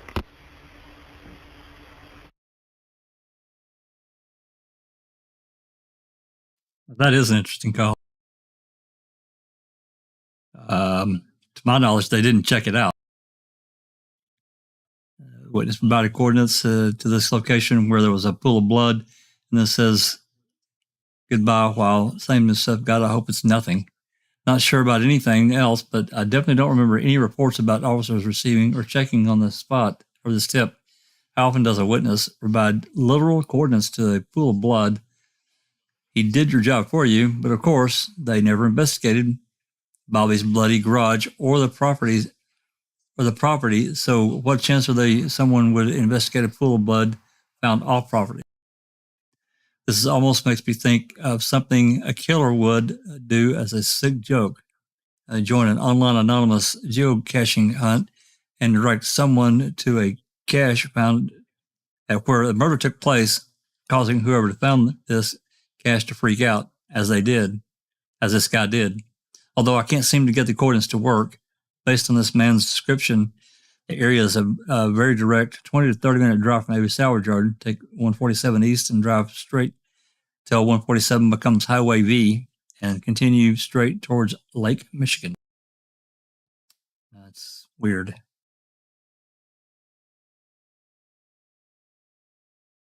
Let me get over here just a sec. Does anyone know where that is? I have not tried those coordinates. Okay. I haven't either. I turned the web pages off for a minute. It's a strange call, Jack, but the fact that we've not heard anything about this call until these calls came out. Yeah, I mean, you would think that at minimum they would have checked it out and do a phenolphthalein test to find out if it was human blood. I mean, it literally would have taken a very short amount of time. And I know they got a lot of tips, but I don't remember hearing too many tips of a pool of blood. Yeah, exactly. Tell them exactly where to go, and just call me. I'll take you out there. Yeah. They had actual GPS coordinates that could take them right to the spot. And it could have been where she killed. But we'll never know because they were too interested in fucking framing Stephen and Brendan for this that they didn't bother their arse to even go and look, in my opinion. Yep, and we got our guy, right? We got the guy we want. Yeah. Hey, I wanted to say hello to JD. Thanks for coming. See you in the chat over there. And Kelly, I didn't say hello to you. Thanks for coming, as always. Kelly says, this call on the 7th, there was no way they were ever going to follow this up. The RAV was found already on Avery Salvage Yard. They have that locked in as the primary location, so this doesn't help for them as a narrative. No, it certainly doesn't. In my opinion, they didn't even bother our arses to go and fucking check. Yep, I agree. Okay. Any more comments?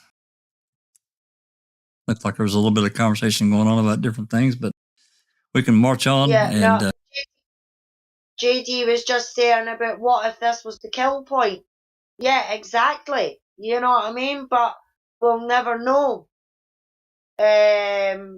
Because I don't think they bothered their arse to even go and fucking look. Yeah, I agree. Okay.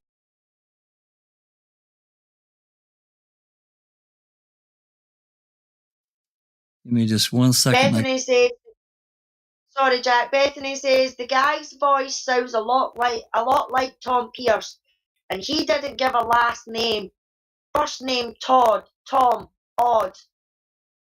And Kaylee says, like most witnesses, he may overthink it. He speaks about he thinks a lot. This is his personal perspective. He first IDs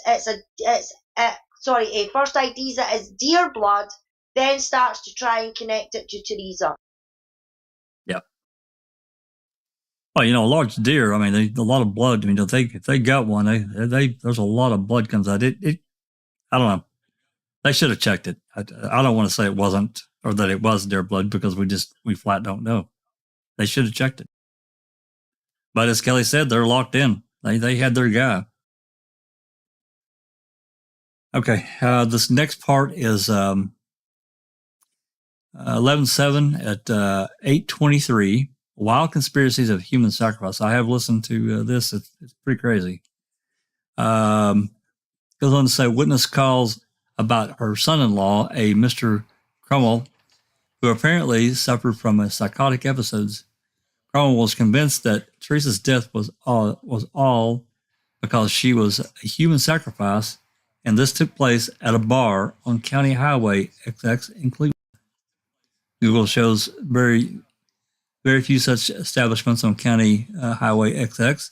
Witness claims that this man is in a manic state and that he is very intelligent and is out looking for the bar where the crime took place. And she worries that something is going to happen. Later, we learn Crummell spoke with an officer from a different department who says Crummell seemed perfectly fine and definitely did not seem manic, but admits his theory was out there.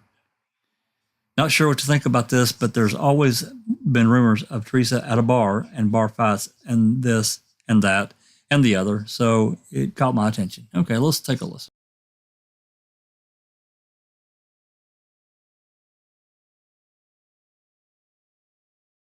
I don't know that I don't know that this 12 minutes, I don't think it's the entire call, but we'll see where it goes.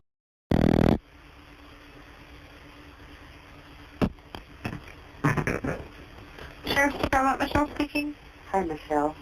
My name is Rosemary Scubo, and I'm calling. I need to make someone in the department aware of my brother-in-law from Racine and what he is doing right now.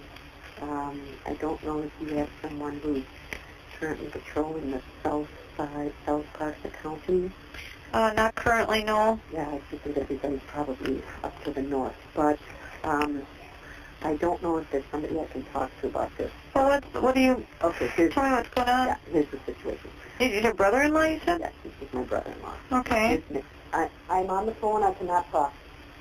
Sorry, my kids.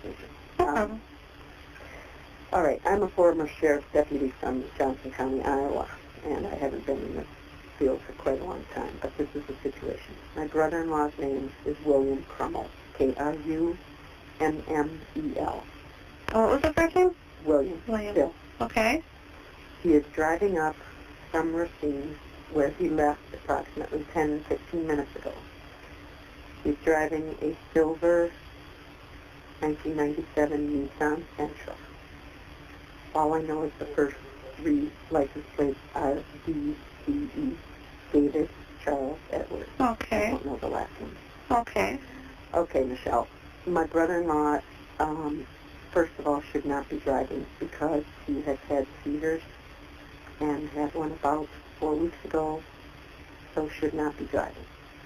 But the main reason he has been having some, what I would call, questionable psychotic episodes. He is convinced that the missing girl from Manitowoc is somehow being held or has been taken to for some type of human sacrifice at a bar or restaurant that is located on or near County Highway XX in Cleveland. Now, how he came up with this, I have no idea. But he has, according to my father-in-law, been poring over maps for the last several days, left in what I would describe as a quasi-manic state, though he has never had a manic episode before, and is convinced that he is going to go up there and either find her or find some type of human-type sacrifice going on at this establishment. Not that he knows the name of it, but he's headed in that direction. Okay.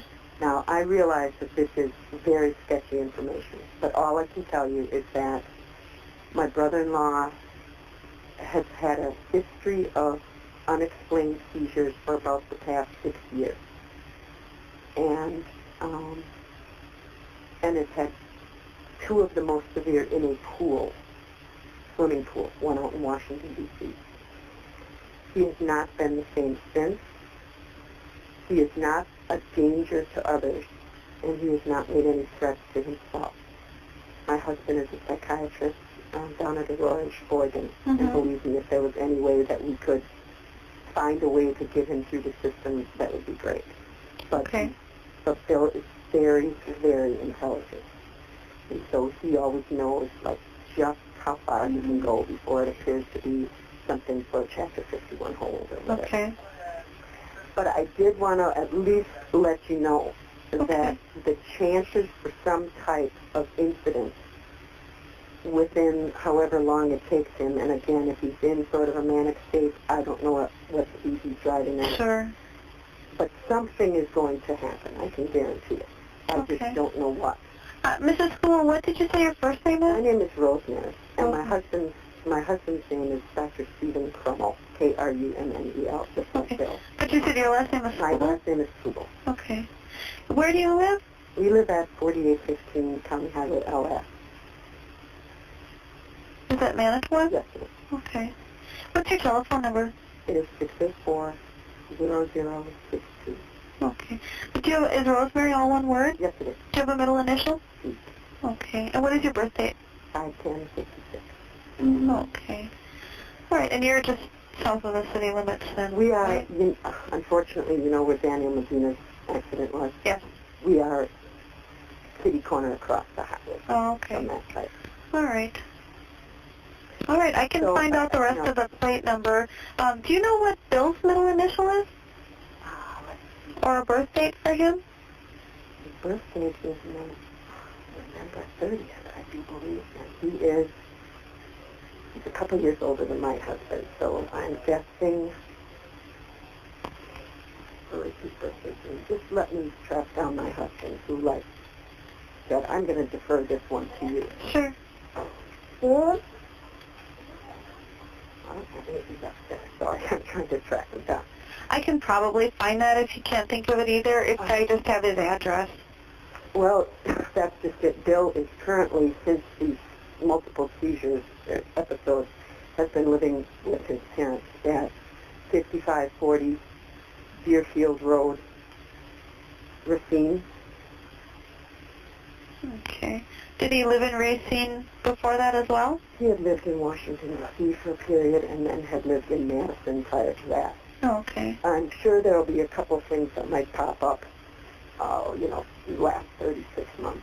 There was one arrest for, I think failure to comply with the restraining order. Okay. Just one moment. Steve. Yeah, I'm going to cut it right there. Definitely an odd call, but certainly an attention getter. It was for me. I know that.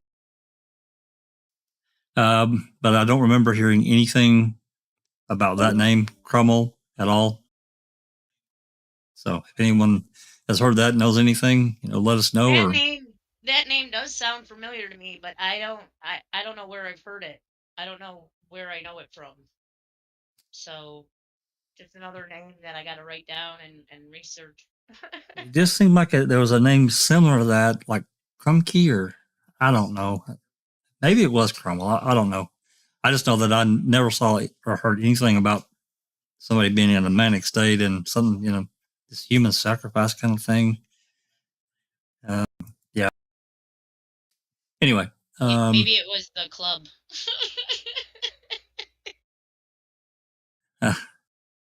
I got nothing on that one.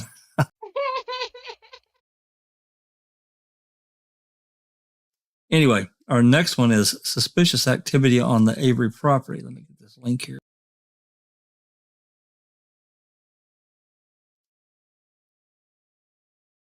By the way, all the links that I'm doing or that I'm using in today's podcast are in the Word document that I have included in the video description.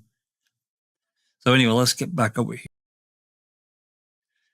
Suspicious activity. This is on 11/9 at right before noon. So this is the day this is the big day where everybody is shuffled off to the Rohrer Medical Center, and Avery gets arrested here within a couple hours. I think he was arrested at 1:30 or somewhere around in that, 2:30, somewhere around in there. Anyway, officer calls fellow law enforcement officer and says, "What do you want me to do with these? I'm getting these calls from property owners right around the Avery residence indicating that they've had suspicious activity on the property." Someone answers, "Take the information, give it to the dispatch. They're starting a folder. Anything you think is relevant, put in there." a folder full of tips regarding suspicious activity on the Avery property? Were these MTSO officers speaking in the call? If so, why did they start keeping a folder on these calls rather than transferring them to CASO like most every other call from a citizen? Again, they should have, because this is on 11/9. So let's take a listen to this call.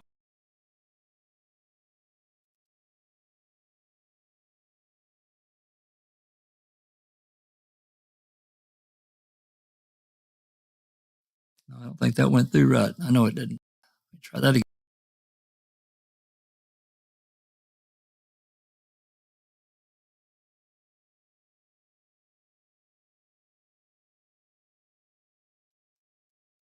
Apologies. Let me try that again.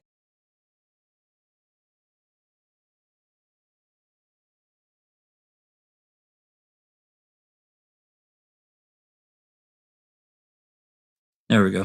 All right, here we go. Lieutenant, sorry. Yeah, John. Yeah. Hey, Jim, what do you want me to do with these? I'm getting these calls from property owners right around the Avery residence indicating that they've had suspicious activity on their property. Take the information on a note or whatever and give it to dispatch. They're starting a folder for... Okay, because this guy leaves at 1 o'clock. I didn't know if we want to give him a We're call. going to be there today at 1. Tell them we'll get in touch with them as soon as we can. Okay, I'll just put it in the bin that the dispatch Yeah, they got a started. folder started at dispatch. So. Okay, we'll do. More information you think is relevant and put it in there. Okay. All right? Sure. Interesting little call, little tidbit. And this next call. FOIA the folder! FOIA the folder! FOIA the folder! Okay.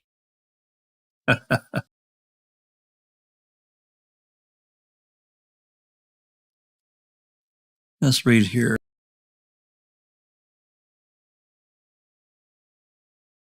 This next one is this is on the 10th.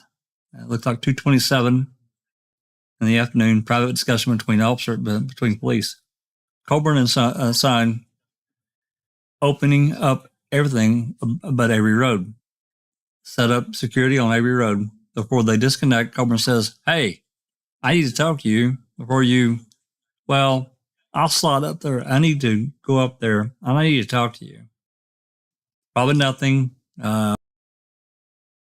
Maybe just discussing personal matters, but it's at least proof that these officers were aware that they were being recorded. If they really didn't want to say anything over the radio or dispatch, they didn't have to. What we don't know is no doubt 100 times worse than what we do. And he's right, because, and I know you guys have, everybody that's been listening to these calls, especially the dispatch, give me a 1021, which means call my cell. Hey, can I get a cell number? Call this person in this dispatch. Come on, call this guy, this person. You call, Officer 436, call 702 on their cell phone to keep it from being recorded. I don't know. I guess if they're discussing a personal matter, I don't really have a problem with it. But if we're discussing a case, I got a problem with that. Anyway, let's take a listen.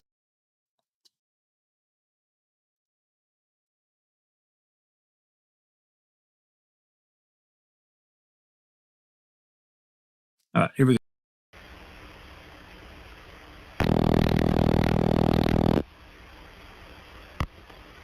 Shift commander. Andy? Yeah. Hey, Sean. Yeah. Did you talk to anybody out here? So it sounded like they were talking about closing or opening our campus around 3-ish. Everything except Avery Road. Yeah, well, I'm on Q. You're out on Q? Yeah, me and Becker on Q. Oh, because they have you down here on Avery Road. I think Pete's on Avery. Okay. All right. Thanks. So. Yeah. Then. Did you hear anything else more that sounds. Yeah, they told me just to set up security at Avery Road. Okay. Yeah, I'm on Q in Fisherville. Okay. If Pete can't stay till 4 o'clock or a few minutes after 4, can you slide over there, or do you want to get out of there? I can go up there. I'm supposed to pick up my dog at she had surgery today at like 4:30. Okay. Well, let me see. Pete If probably you need somebody, I can head up there, but Pete can't, I guess. Okay. I'll have Pete give me a 21. All right. And for tomorrow, I'm working noon to 8. Okay. I have firearms in the morning, so hopefully I'll be there on time, but I might be a couple minutes late. I have firearms 8 to 11:30. Okay, sounds good. I should be there on time. All right, thanks for the heads up. All right. All right. Bye. Hey, I need to talk to you before you... Well, I'll slide up there. I have to come up there anyway, but I need to talk to you. Are you at... Which... Are you at Fisherville or Old Y?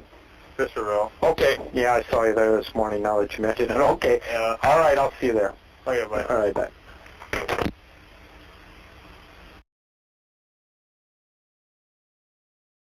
Interesting call. Need to talk to you. Don't want to put it on the air, so let's meet in person. And you also heard about it. There's another one. Give me a 21. So, really irritating to me. Temptedious is right in his post. It's probably 100 times worse than what we do know. It's just countless. I could probably just think right now of probably 20, 30 dispatch calls that when we were going through and doing these videos just for this series here of all these calls. Give me a 21. Give me a 21. I'm thinking, man, oh man. Anyway, this next call is also on the 10th at 2 o'clock. Fire with black smoke. I don't remember anything about this either. Mr. Schrader calling up and says, on Tuesday morning, we saw smoke coming out of the north, and I know that had the news conference on the Avery thing. But we just noticed on Tuesday morning that there was a cloud of black smoke coming from the north, and I don't know if that would be relevant to that case, or Tuesday morning would have been November 1st, the morning after Teresa's death. Like most of these citizens who called in, Schrader was transferred to Calumet, and I don't recall him being interviewed. And since I can't find his address, I don't know where Avery Salvage Yard is in relation to his property. So let's give it a list.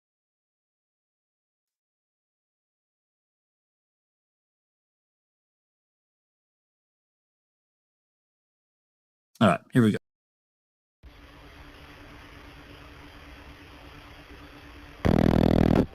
Metro County Sheriff's Department, this is Kathy. Hi, Kathy. My name is Shannon Schrader. On Tuesday morning, we saw smoke coming out of the north, and I know they had the news conference on the everything, but we just noticed on Tuesday morning that there was a cloud of black smoke coming from the north, and we couldn't really pinpoint it, but I don't know if this would be relevant to his or that case. Well, let me transfer you to Calumet County, okay?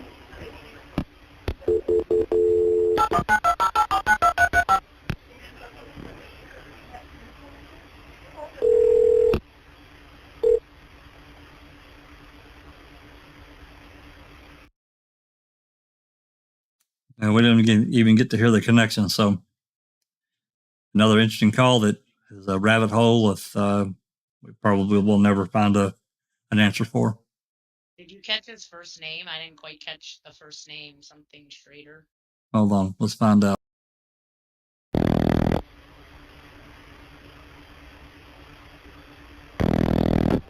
Metro County Sheriff's Department, this is Kathy. Hi, Kathy. My name is Shannon Schrader. On Tuesday morning, we saw smoke.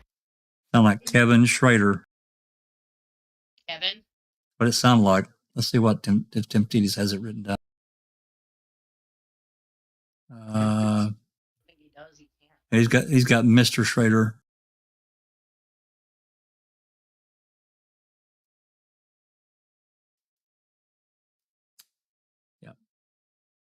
Yeah, Mr. Schrader. Maybe he don't live in Manitowoc at all. He may not. Maybe that's why he's saying north of Manitowoc, right? And then did he say like north of Manitowoc? That's right. Maybe he lived in Green Bay. Possible. I'll have to look him up too. Okay, this last call is also on the 10th at 1:19 in the afternoon. Scott Tatic's address. Sheriff calls in and says, a DC officer gave me some information. Scott Tatic. He asked for any and all information that comes up for a Scott A. Tatic. Dispatcher notes that her computer returns to a Scott A. Tatic, names one born in 66 and in 68. Our Scott Tatic was born in 66. She had to ask for both, and he says, "What are the odds?" And then realizes both middle initials are identical as well. Oddly, if my research is correct, neither address is the address that is listed to Scott Tatic in DCI reports, just east of Avery Salvage Yard 147, a.k.a. Bobby's hunting spot on October 31, a.k.a. where Teresa's RAV was spotted. Notably, Scott's criminal complaint says that his address was last updated in 1997. What's going on? Unless this little trailer east of 147 wasn't Scott's official address? Let's give it a listen.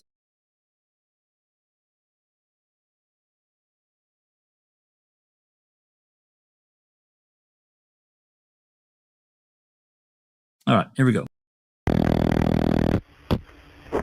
Good afternoon, Sheriff's Department. Shelley speaking. Hi, Shelley. Greg. Yes, Greg. What can I do for you? Oh, yeah. Some DCI agents need some information. Scott Tatic, Tadych, I believe. That's what 494. Hang on just a second.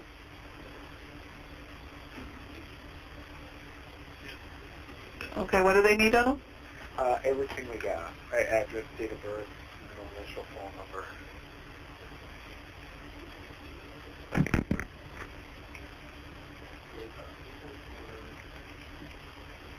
I've got two Scotts in here, one born in 66, one born in 68. I'll take them both. Okay. Both are Scott A. Wow, what are the odds? Mm-hmm. Okay. First one will be DOB of 071468. Okay. The other one is 070866. And that's okay.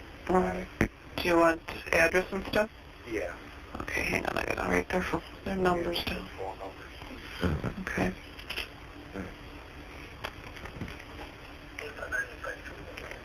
Okay, first one born in 68 is showing 2811 Cottage Lane, Two Rivers. Phone number is 793-3689. 3689. Okay. Yeah, and the other one is showing 450 East Reed Avenue. 450.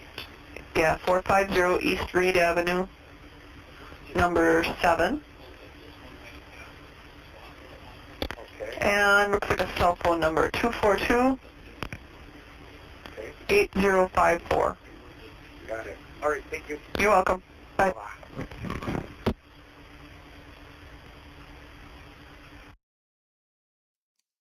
Interesting. Neither one had the address that I guess we feel like that we know where Scott's trailer was, which was, what was it? Just east of Avery Salvage Yard on 147, where Bobby... Main Street, though, didn't they, over there? I'm sorry? Didn't they call it Main Street over there, where he was on 147? You could be right. I don't know that. I'll take your word for it. I just want to point out, he's got 1966 person is probably our Scott Tatic. The Scott Tatic that is our, in quotation marks, is the 1968 born one that lived on Cottage. That is his mother's address. That is, and it is possible that even though he was renting another place, that his license had never been changed, or never had an update in the, my mom always tells me, she worked for the post office, that when I move out, as long as he's still alive and living at that address, I should never put in a forwarding with the post office, because if you ever move back to that address, it's hard to get that forwarding off of it.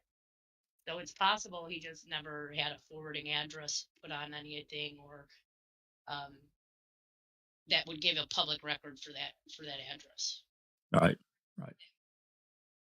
Well, a lot of interesting calls. Some of them are curious, really not too much information. couple of rabbit holes I think that probably go nowhere, but definitely some interesting calls, especially the one from the Assistant Attorney General. I don't really know what to think of that. Why would they be calling into an investigation? I got a real problem there. I guess it depends on the content of the call. We don't know what that is, but I don't know. Seemed to me like that communication would have came in a different way and in a different matter, not in a kind of a frenzied state, I guess. So, yeah, we've been going for. Let me get off the screen. Let me say one more thing about Scott Tatic while you're getting off your screen here. Yep. Scott Tatic is Scott Allen Tatic, and so is the other Scott in the area, Scott Allen Tatic, spelled exactly the same, and they are both or have been married to Barbs. What are the odds, right? And they were both born in July, 2 years apart. So I just think that's very interesting for those who are looking at names in the community, that there's always a chance that one of the names you're looking at may not be the name you're looking for. And well, that's just two Scott Allens married to Barb. That's, yep. Wow. Both in Two Rivers, both in Manitowoc County. that is a little crazy. And then Anthony Hill says, didn't Bobby and Scott's phones pings dictate that they were northeast and northwest of the Avery salvage yard when they were supposed to be hunting? I want to say that we don't have Scott's phone records or pinging things or anything from Scott's phones, from what I remember. Yeah, I don't think. Bobby's dictated that he pinged a tower that would have been west when he said he went east. Right. Yeah, I don't think Scott's records give us any indication of which towers he was at. Did Scott? Do we have Scott's cell phone? Scott Tatic's? Has that been even released? I don't recall. I mean, they may have gotten them. I don't know. I've never seen them. So if someone has gotten them and I haven't seen them, I would love to see those too. I'm going to say I think so. I'll look and I'll find out. I think so. But I could. Yeah, I could be wrong. I know that we got. I'll have to look. There's too many records, and my brain's just almost fried. So anyway, really excellent post from Temptedious. Really want to thank him for. I asked him permission. Actually, I wanted him to come on, but he said, you guys can do it, and he was glad to let us go through these calls. And I always like. Speaking of double chat. Hello, Temptedious. Thank you for joining us. Wow, looky there. How you doing, man? Beetlejuiced. He's been Beetlejuiced. Well, I talked to him earlier, and he said, maybe I'll just come and listen, and I told him that was fine. He doesn't have to talk. It's perfectly okay. We have folks that like to do that, and that's okay, But really, it's a really excellent post because there's some really good calls, number one, that we never heard before. And they give a bit of a fuller picture, and they open up some other questions that, of course, we're looking for answers for. I could go on, and I'm sure there are more that are in this mix of calls. And some of these calls, of course, we'll be doing what we do with, we're trying to do with some of the more key calls, is where we'll record them separately, and we'll get them labeled properly, and that way people can find them in that one playlist, and they'll be easy to locate. So that's awesome, man. That's so glad you came, Tim. Anything that you want to add to our discussion? I'll be glad to give you the mic. Yeah, I can't remember exactly which motion it was in, but I do remember, it was an email included in a motion between Zellner and Fallon where she requested or pointed out or something, said, we're supposed to have Scott Tatic's phone records and we don't have it. And I'm not sure if she ever got them, but I do remember seeing an email where she was pointing out they were kind of having a pissing match, and Xander was like, by the way, here's a list of evidence that you haven't given me. And Scott Tatic's phone records was among the stuff that had not been turned over, including like audio of Bobby's interview that was turned over, but it was inaudible and had to be enhanced, and there was a few other things. But so I'm not sure if she does have the phone records, but I do remember her saying that she was seeking them out because she didn't have them at that point, whatever that email was said, probably 2017. There was somebody that contacted me on Twitter, and I'm pretty sure that they were from the UK, and they were worried about shipping some records over, and wouldn't know if I would take them. And I'm like, well, I will, but you need to, if it's paper, you need to ask for an electronic version, save on $50 worth of shipping for 4 or 5 whatever pages. And I don't remember what it was, but I swear it was Tatic's phone records. Maybe I'm thinking wrong. I don't know. I'm going to find out, and I will. If I've got them, I'll let everybody know right away. I can find it pretty quick. So, the call from the AAG into Manitowoc. What do you think of that? I mean, I think it's just insane, but.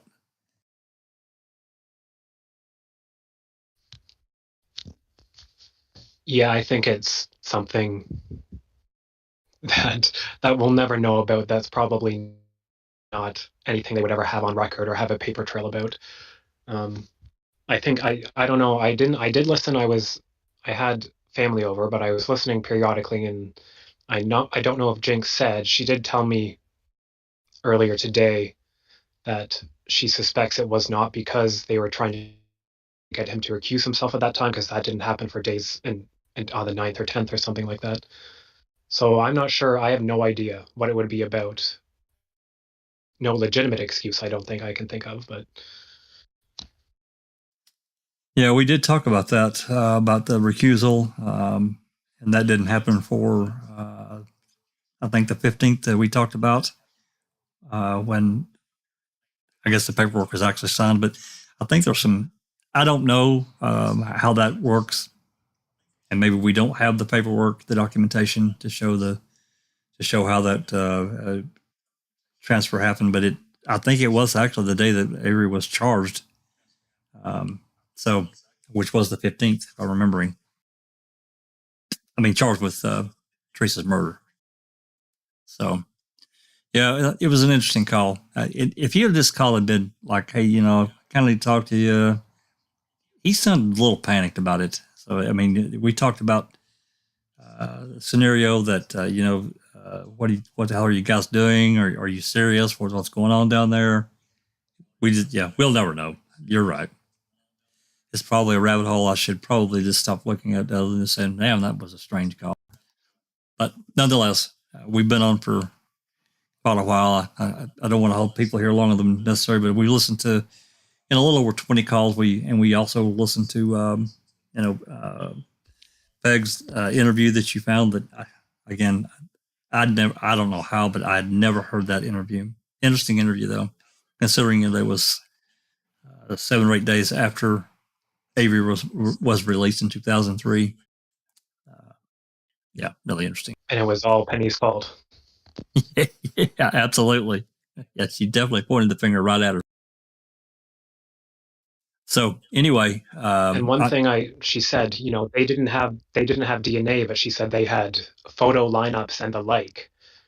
And the photo lineup was one of the most corrupted aspects of that investigation, and her investigators discovered that. And Stephen's lawyers had been really pressing Strauss on that during her deposition.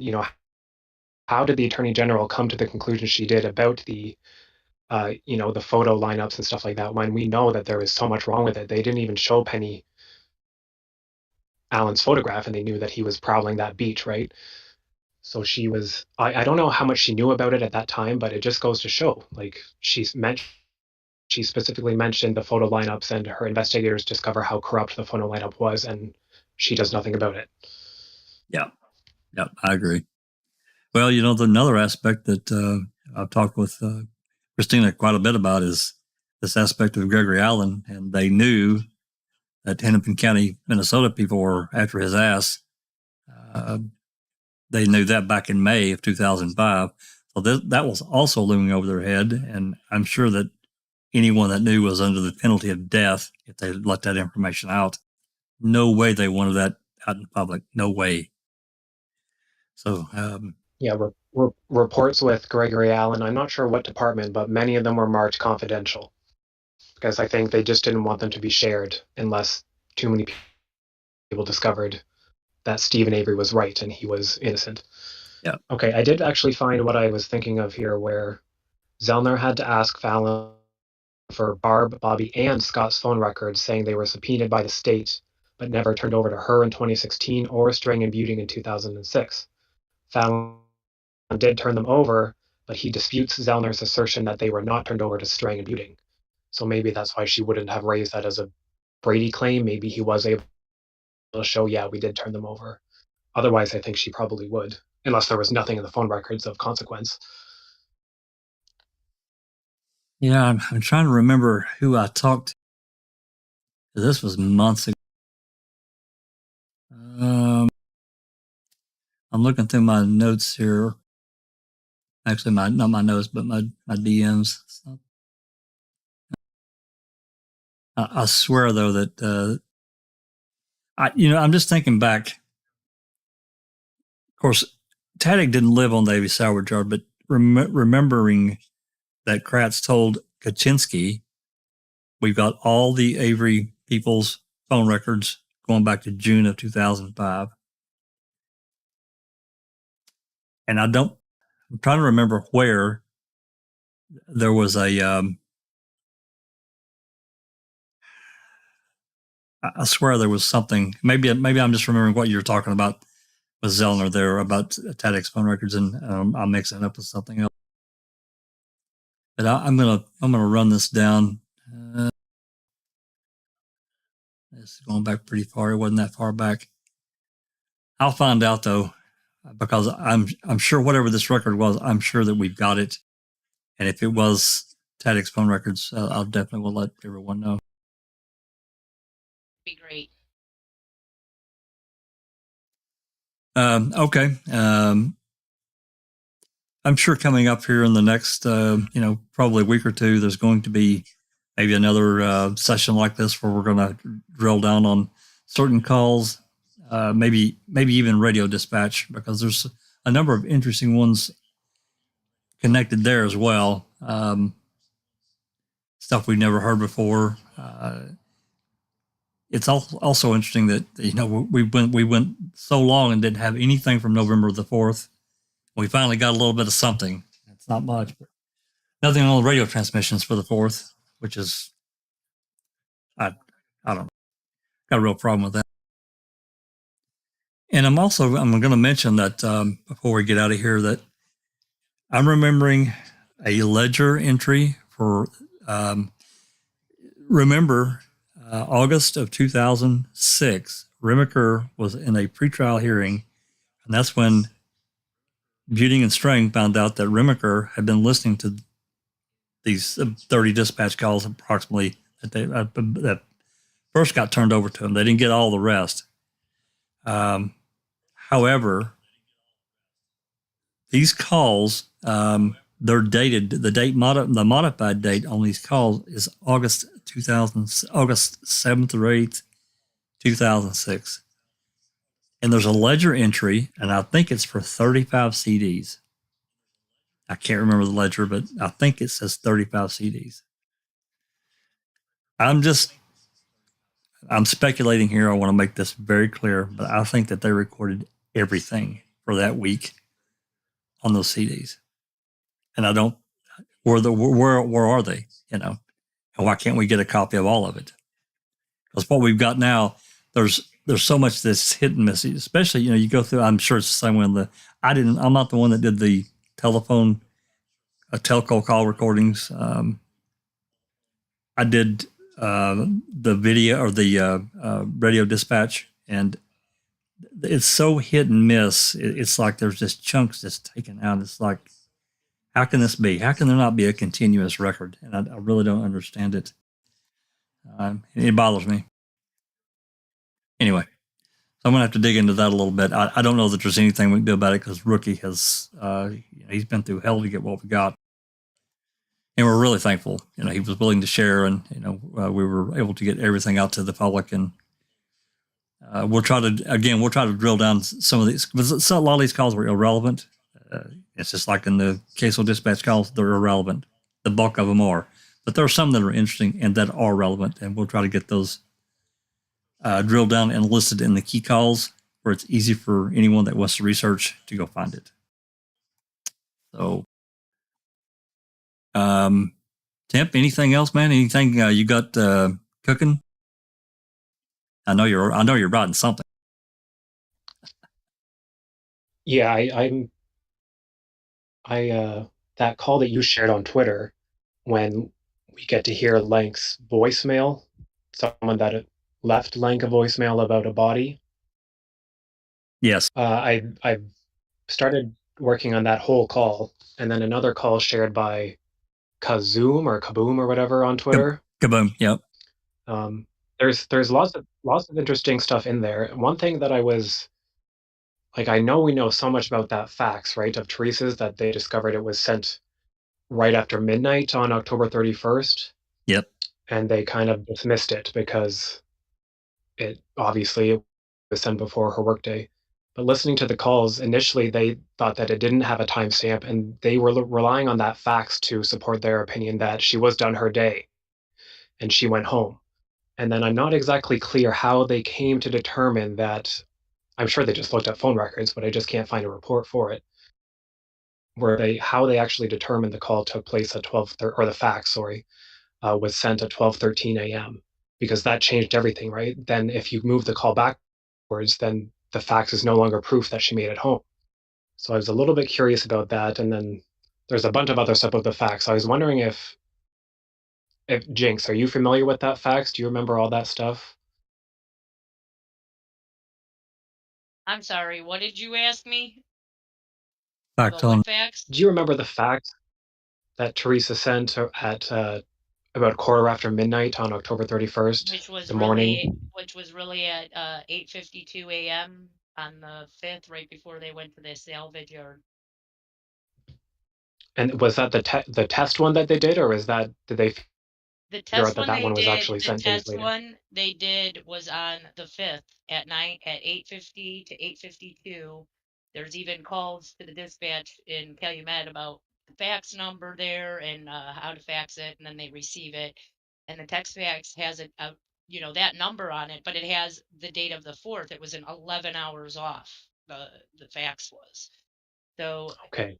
So we've narrowed it down to being 11 hours off because they have the dispatch calls about it coming through and all of that when they're doing it, which was between 8:50 and 8:52 a.m. on the 5th, when Pam Sturm is supposed to be arriving at the salvage yard and getting Pagel's direct line, who was there. It was Pagel and Deirdre.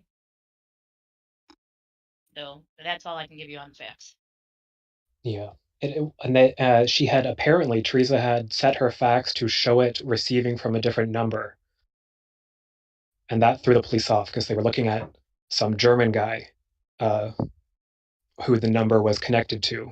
And that the number had been canceled on November 1st, which Wiegert said was, quote, friggin' weird. But then they interviewed him and he said he was home alone all day on Halloween. And they left right after that, within 5 minutes. It was a 5-minute interview. It just got me thinking, like, the fax has been around for so long, and it has been dismissed. I haven't thought about it for years, honestly. But listening to the calls, it's just interesting to hear how they go through their investigative steps themselves, from thinking that the fax demonstrated she was done her day to dismissing it entirely.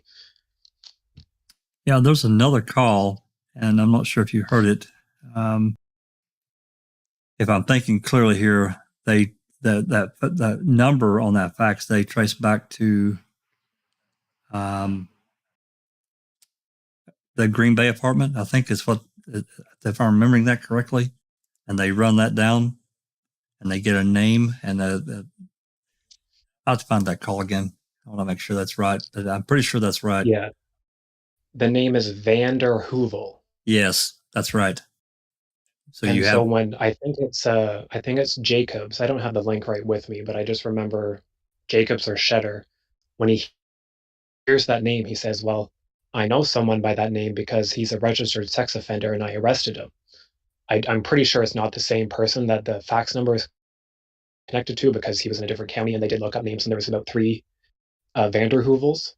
Yeah. So I don't think it was the same person, but that's why I remembered that, because it stuck out in my head.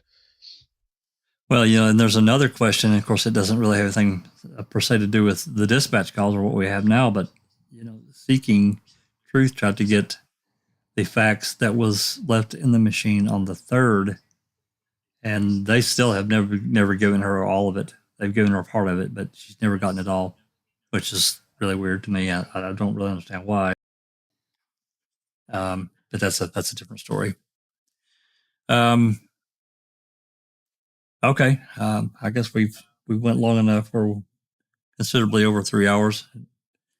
Certainly not our longest live, but we got a lot of information out there, and hopefully it's a help to to everyone that's still following along this case, and trying to put 2 and 2 together, make a little bit fuller picture. We're still missing huge chunks of information, obviously, but I was really grateful. I'm really glad we got these, because it does help, and we're still not done.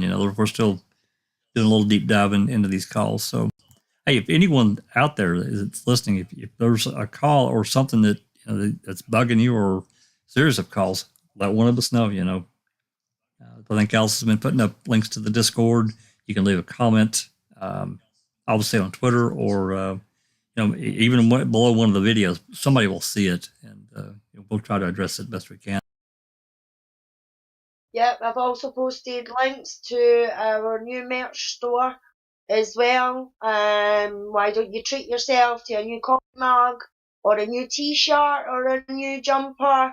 There will be new designs added as well. It's there for male and female. So, and the first 6 months, the profits will be going to Uncuff the Innocent, which helps with wrongful convictions.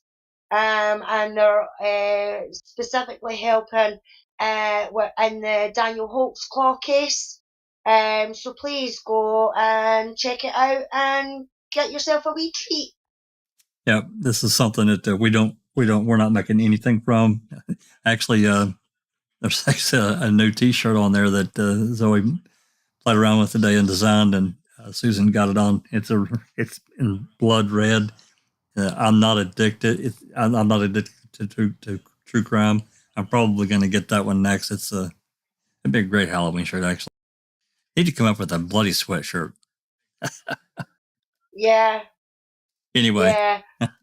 There was a picture on Twitter, and it was somebody, I can't even remember who it was, but it was a picture of everyone that was involved: Kratz, Fallon, Gann, Wiegert, Fassbender, and all it had underneath each one of them was prick, prick, prick, prick, prick, prick, prick, prick, prick. I thought that would be a fantastic T-shirt, but I couldn't find it to post it. Yeah, we could come up with a lot of entertaining and interesting ideas in a case that's so fraught with such terrible things. And yeah, if anybody has got any suggestions on what we could do on a T-shirt or jumper or anything like that, please don't hesitate to post it in the Discord. We've got our merch room, or post it on the office wall. All ideas will be considered. And I'd just like to say thanks to everyone in chat for sticking with us. Absolutely. And to answer Ronald's, you're welcome, Ron, about finding the DCI Report 33. I will link that in the description. No, that was a really interesting read. I don't know that I've ever read that one. I'm sure I've read at least some of it, and I completely forgot totally about that report. but I will get it linked. Have you read that one, Temptedious? I'm sure you probably have, but. Sorry, what? DCI Report 3.3 is about, it's an interview Skelinski, and I can't remember who the other officer was, or DCI agent, interviewed Brendan on November 10th. Yeah, I have a post that I can put up anytime where they did go over all those interviews. Yeah. What about it? I was just curious if you had read it. I can't say that I've ever read it from beginning to end. He says nothing, right? He says he saw nothing. Yeah, that's right. Yeah. And you actually even moved the date of the fire pretty consistently. And then at the end, Skelinski basically says, well, we believe, he's basically trying to get Brendan to say, well, did you, put a body in the fire, or is she a body in the fire? He's basically trying to say, he did say, we believe Stephen killed Teresa on October 31st. And Brendan moved that fire from the 1st to the 2nd. I personally believe the fire happened on the 28th, but that's me. That's for different reasons, though, and for a different time. Okay. Anyone have anything else to add before we jet out? Alice? No, we're all good. We're all good. Jinxie, anything you need to add before we jet off? I'm good too. Just thanks for hosting. You bet. Temptedious, thanks again for letting us put your work forward. You always do such a superb job. I'm not trying to, blow smoke. You do a really fine and detailed job, and everybody acknowledges that. Community would not be the same without you, and we're glad you're here. Keep digging. We're right there with you, man. And Dr. Silkman, you got a few things to add, sir? Yeah, just a couple of things. Fantastic effort by Temptedious to go through those phone calls. I mean, there's literally hundreds of them, and I'm looking for signs of, when people are foreshadowing and forewarning of something. They're the type of calls that I'm interested in. Were people behaving like Nostradamus? Did they have any sort of like forewarning of a setup of Stephen? And they're the type of calls that I'm interested in. And boy, the ones that we played today are really, really interesting. And I'm going to go back now and have a read of that Skelinski report, because that's a massive red flag right there. Yep, unreal. Yep, I agree. Well, I can't say it's foreshadowing or foreboding or anything like that, but again, that call from the AAG, Brayberg, is that his name? I don't know. That was just that was a real red flag to me. Well, the thing that we got to consider, right, is the perspective from the Attorney General's office and all the investigators who are looking into the civil suit and the depositions. And all of a sudden, this event takes place where Teresa Horbach disappears. Everything is happening at such a strategic time. So it's really interesting if we can unpack this, because be very, very interesting to see what we find. And again, through the hard work of Temptedious and other researchers, slowly, it's being, worked out, which is amazing when you think about it.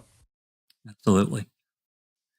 All righty, Temptedious, anything you'd like to add, sir, before we jet out of here? Just that it was actually Jinx who pointed out the anonymous tip call to me, and Sunshine who pointed out the November 5th call about Bobby being a person of interest. Teamwork at its best. That's fantastic. All righty. Anytime. Well, we appreciate everybody that came and stayed along. We're by the counter here, we're 3 hours and 53 minutes. So not a record, but pretty long. Thank everybody for coming, hanging around, and hopefully we can do it again and get some more of these calls listened to together. And hey, who knows what we'll find. Anyway, this has been a Foul Play production.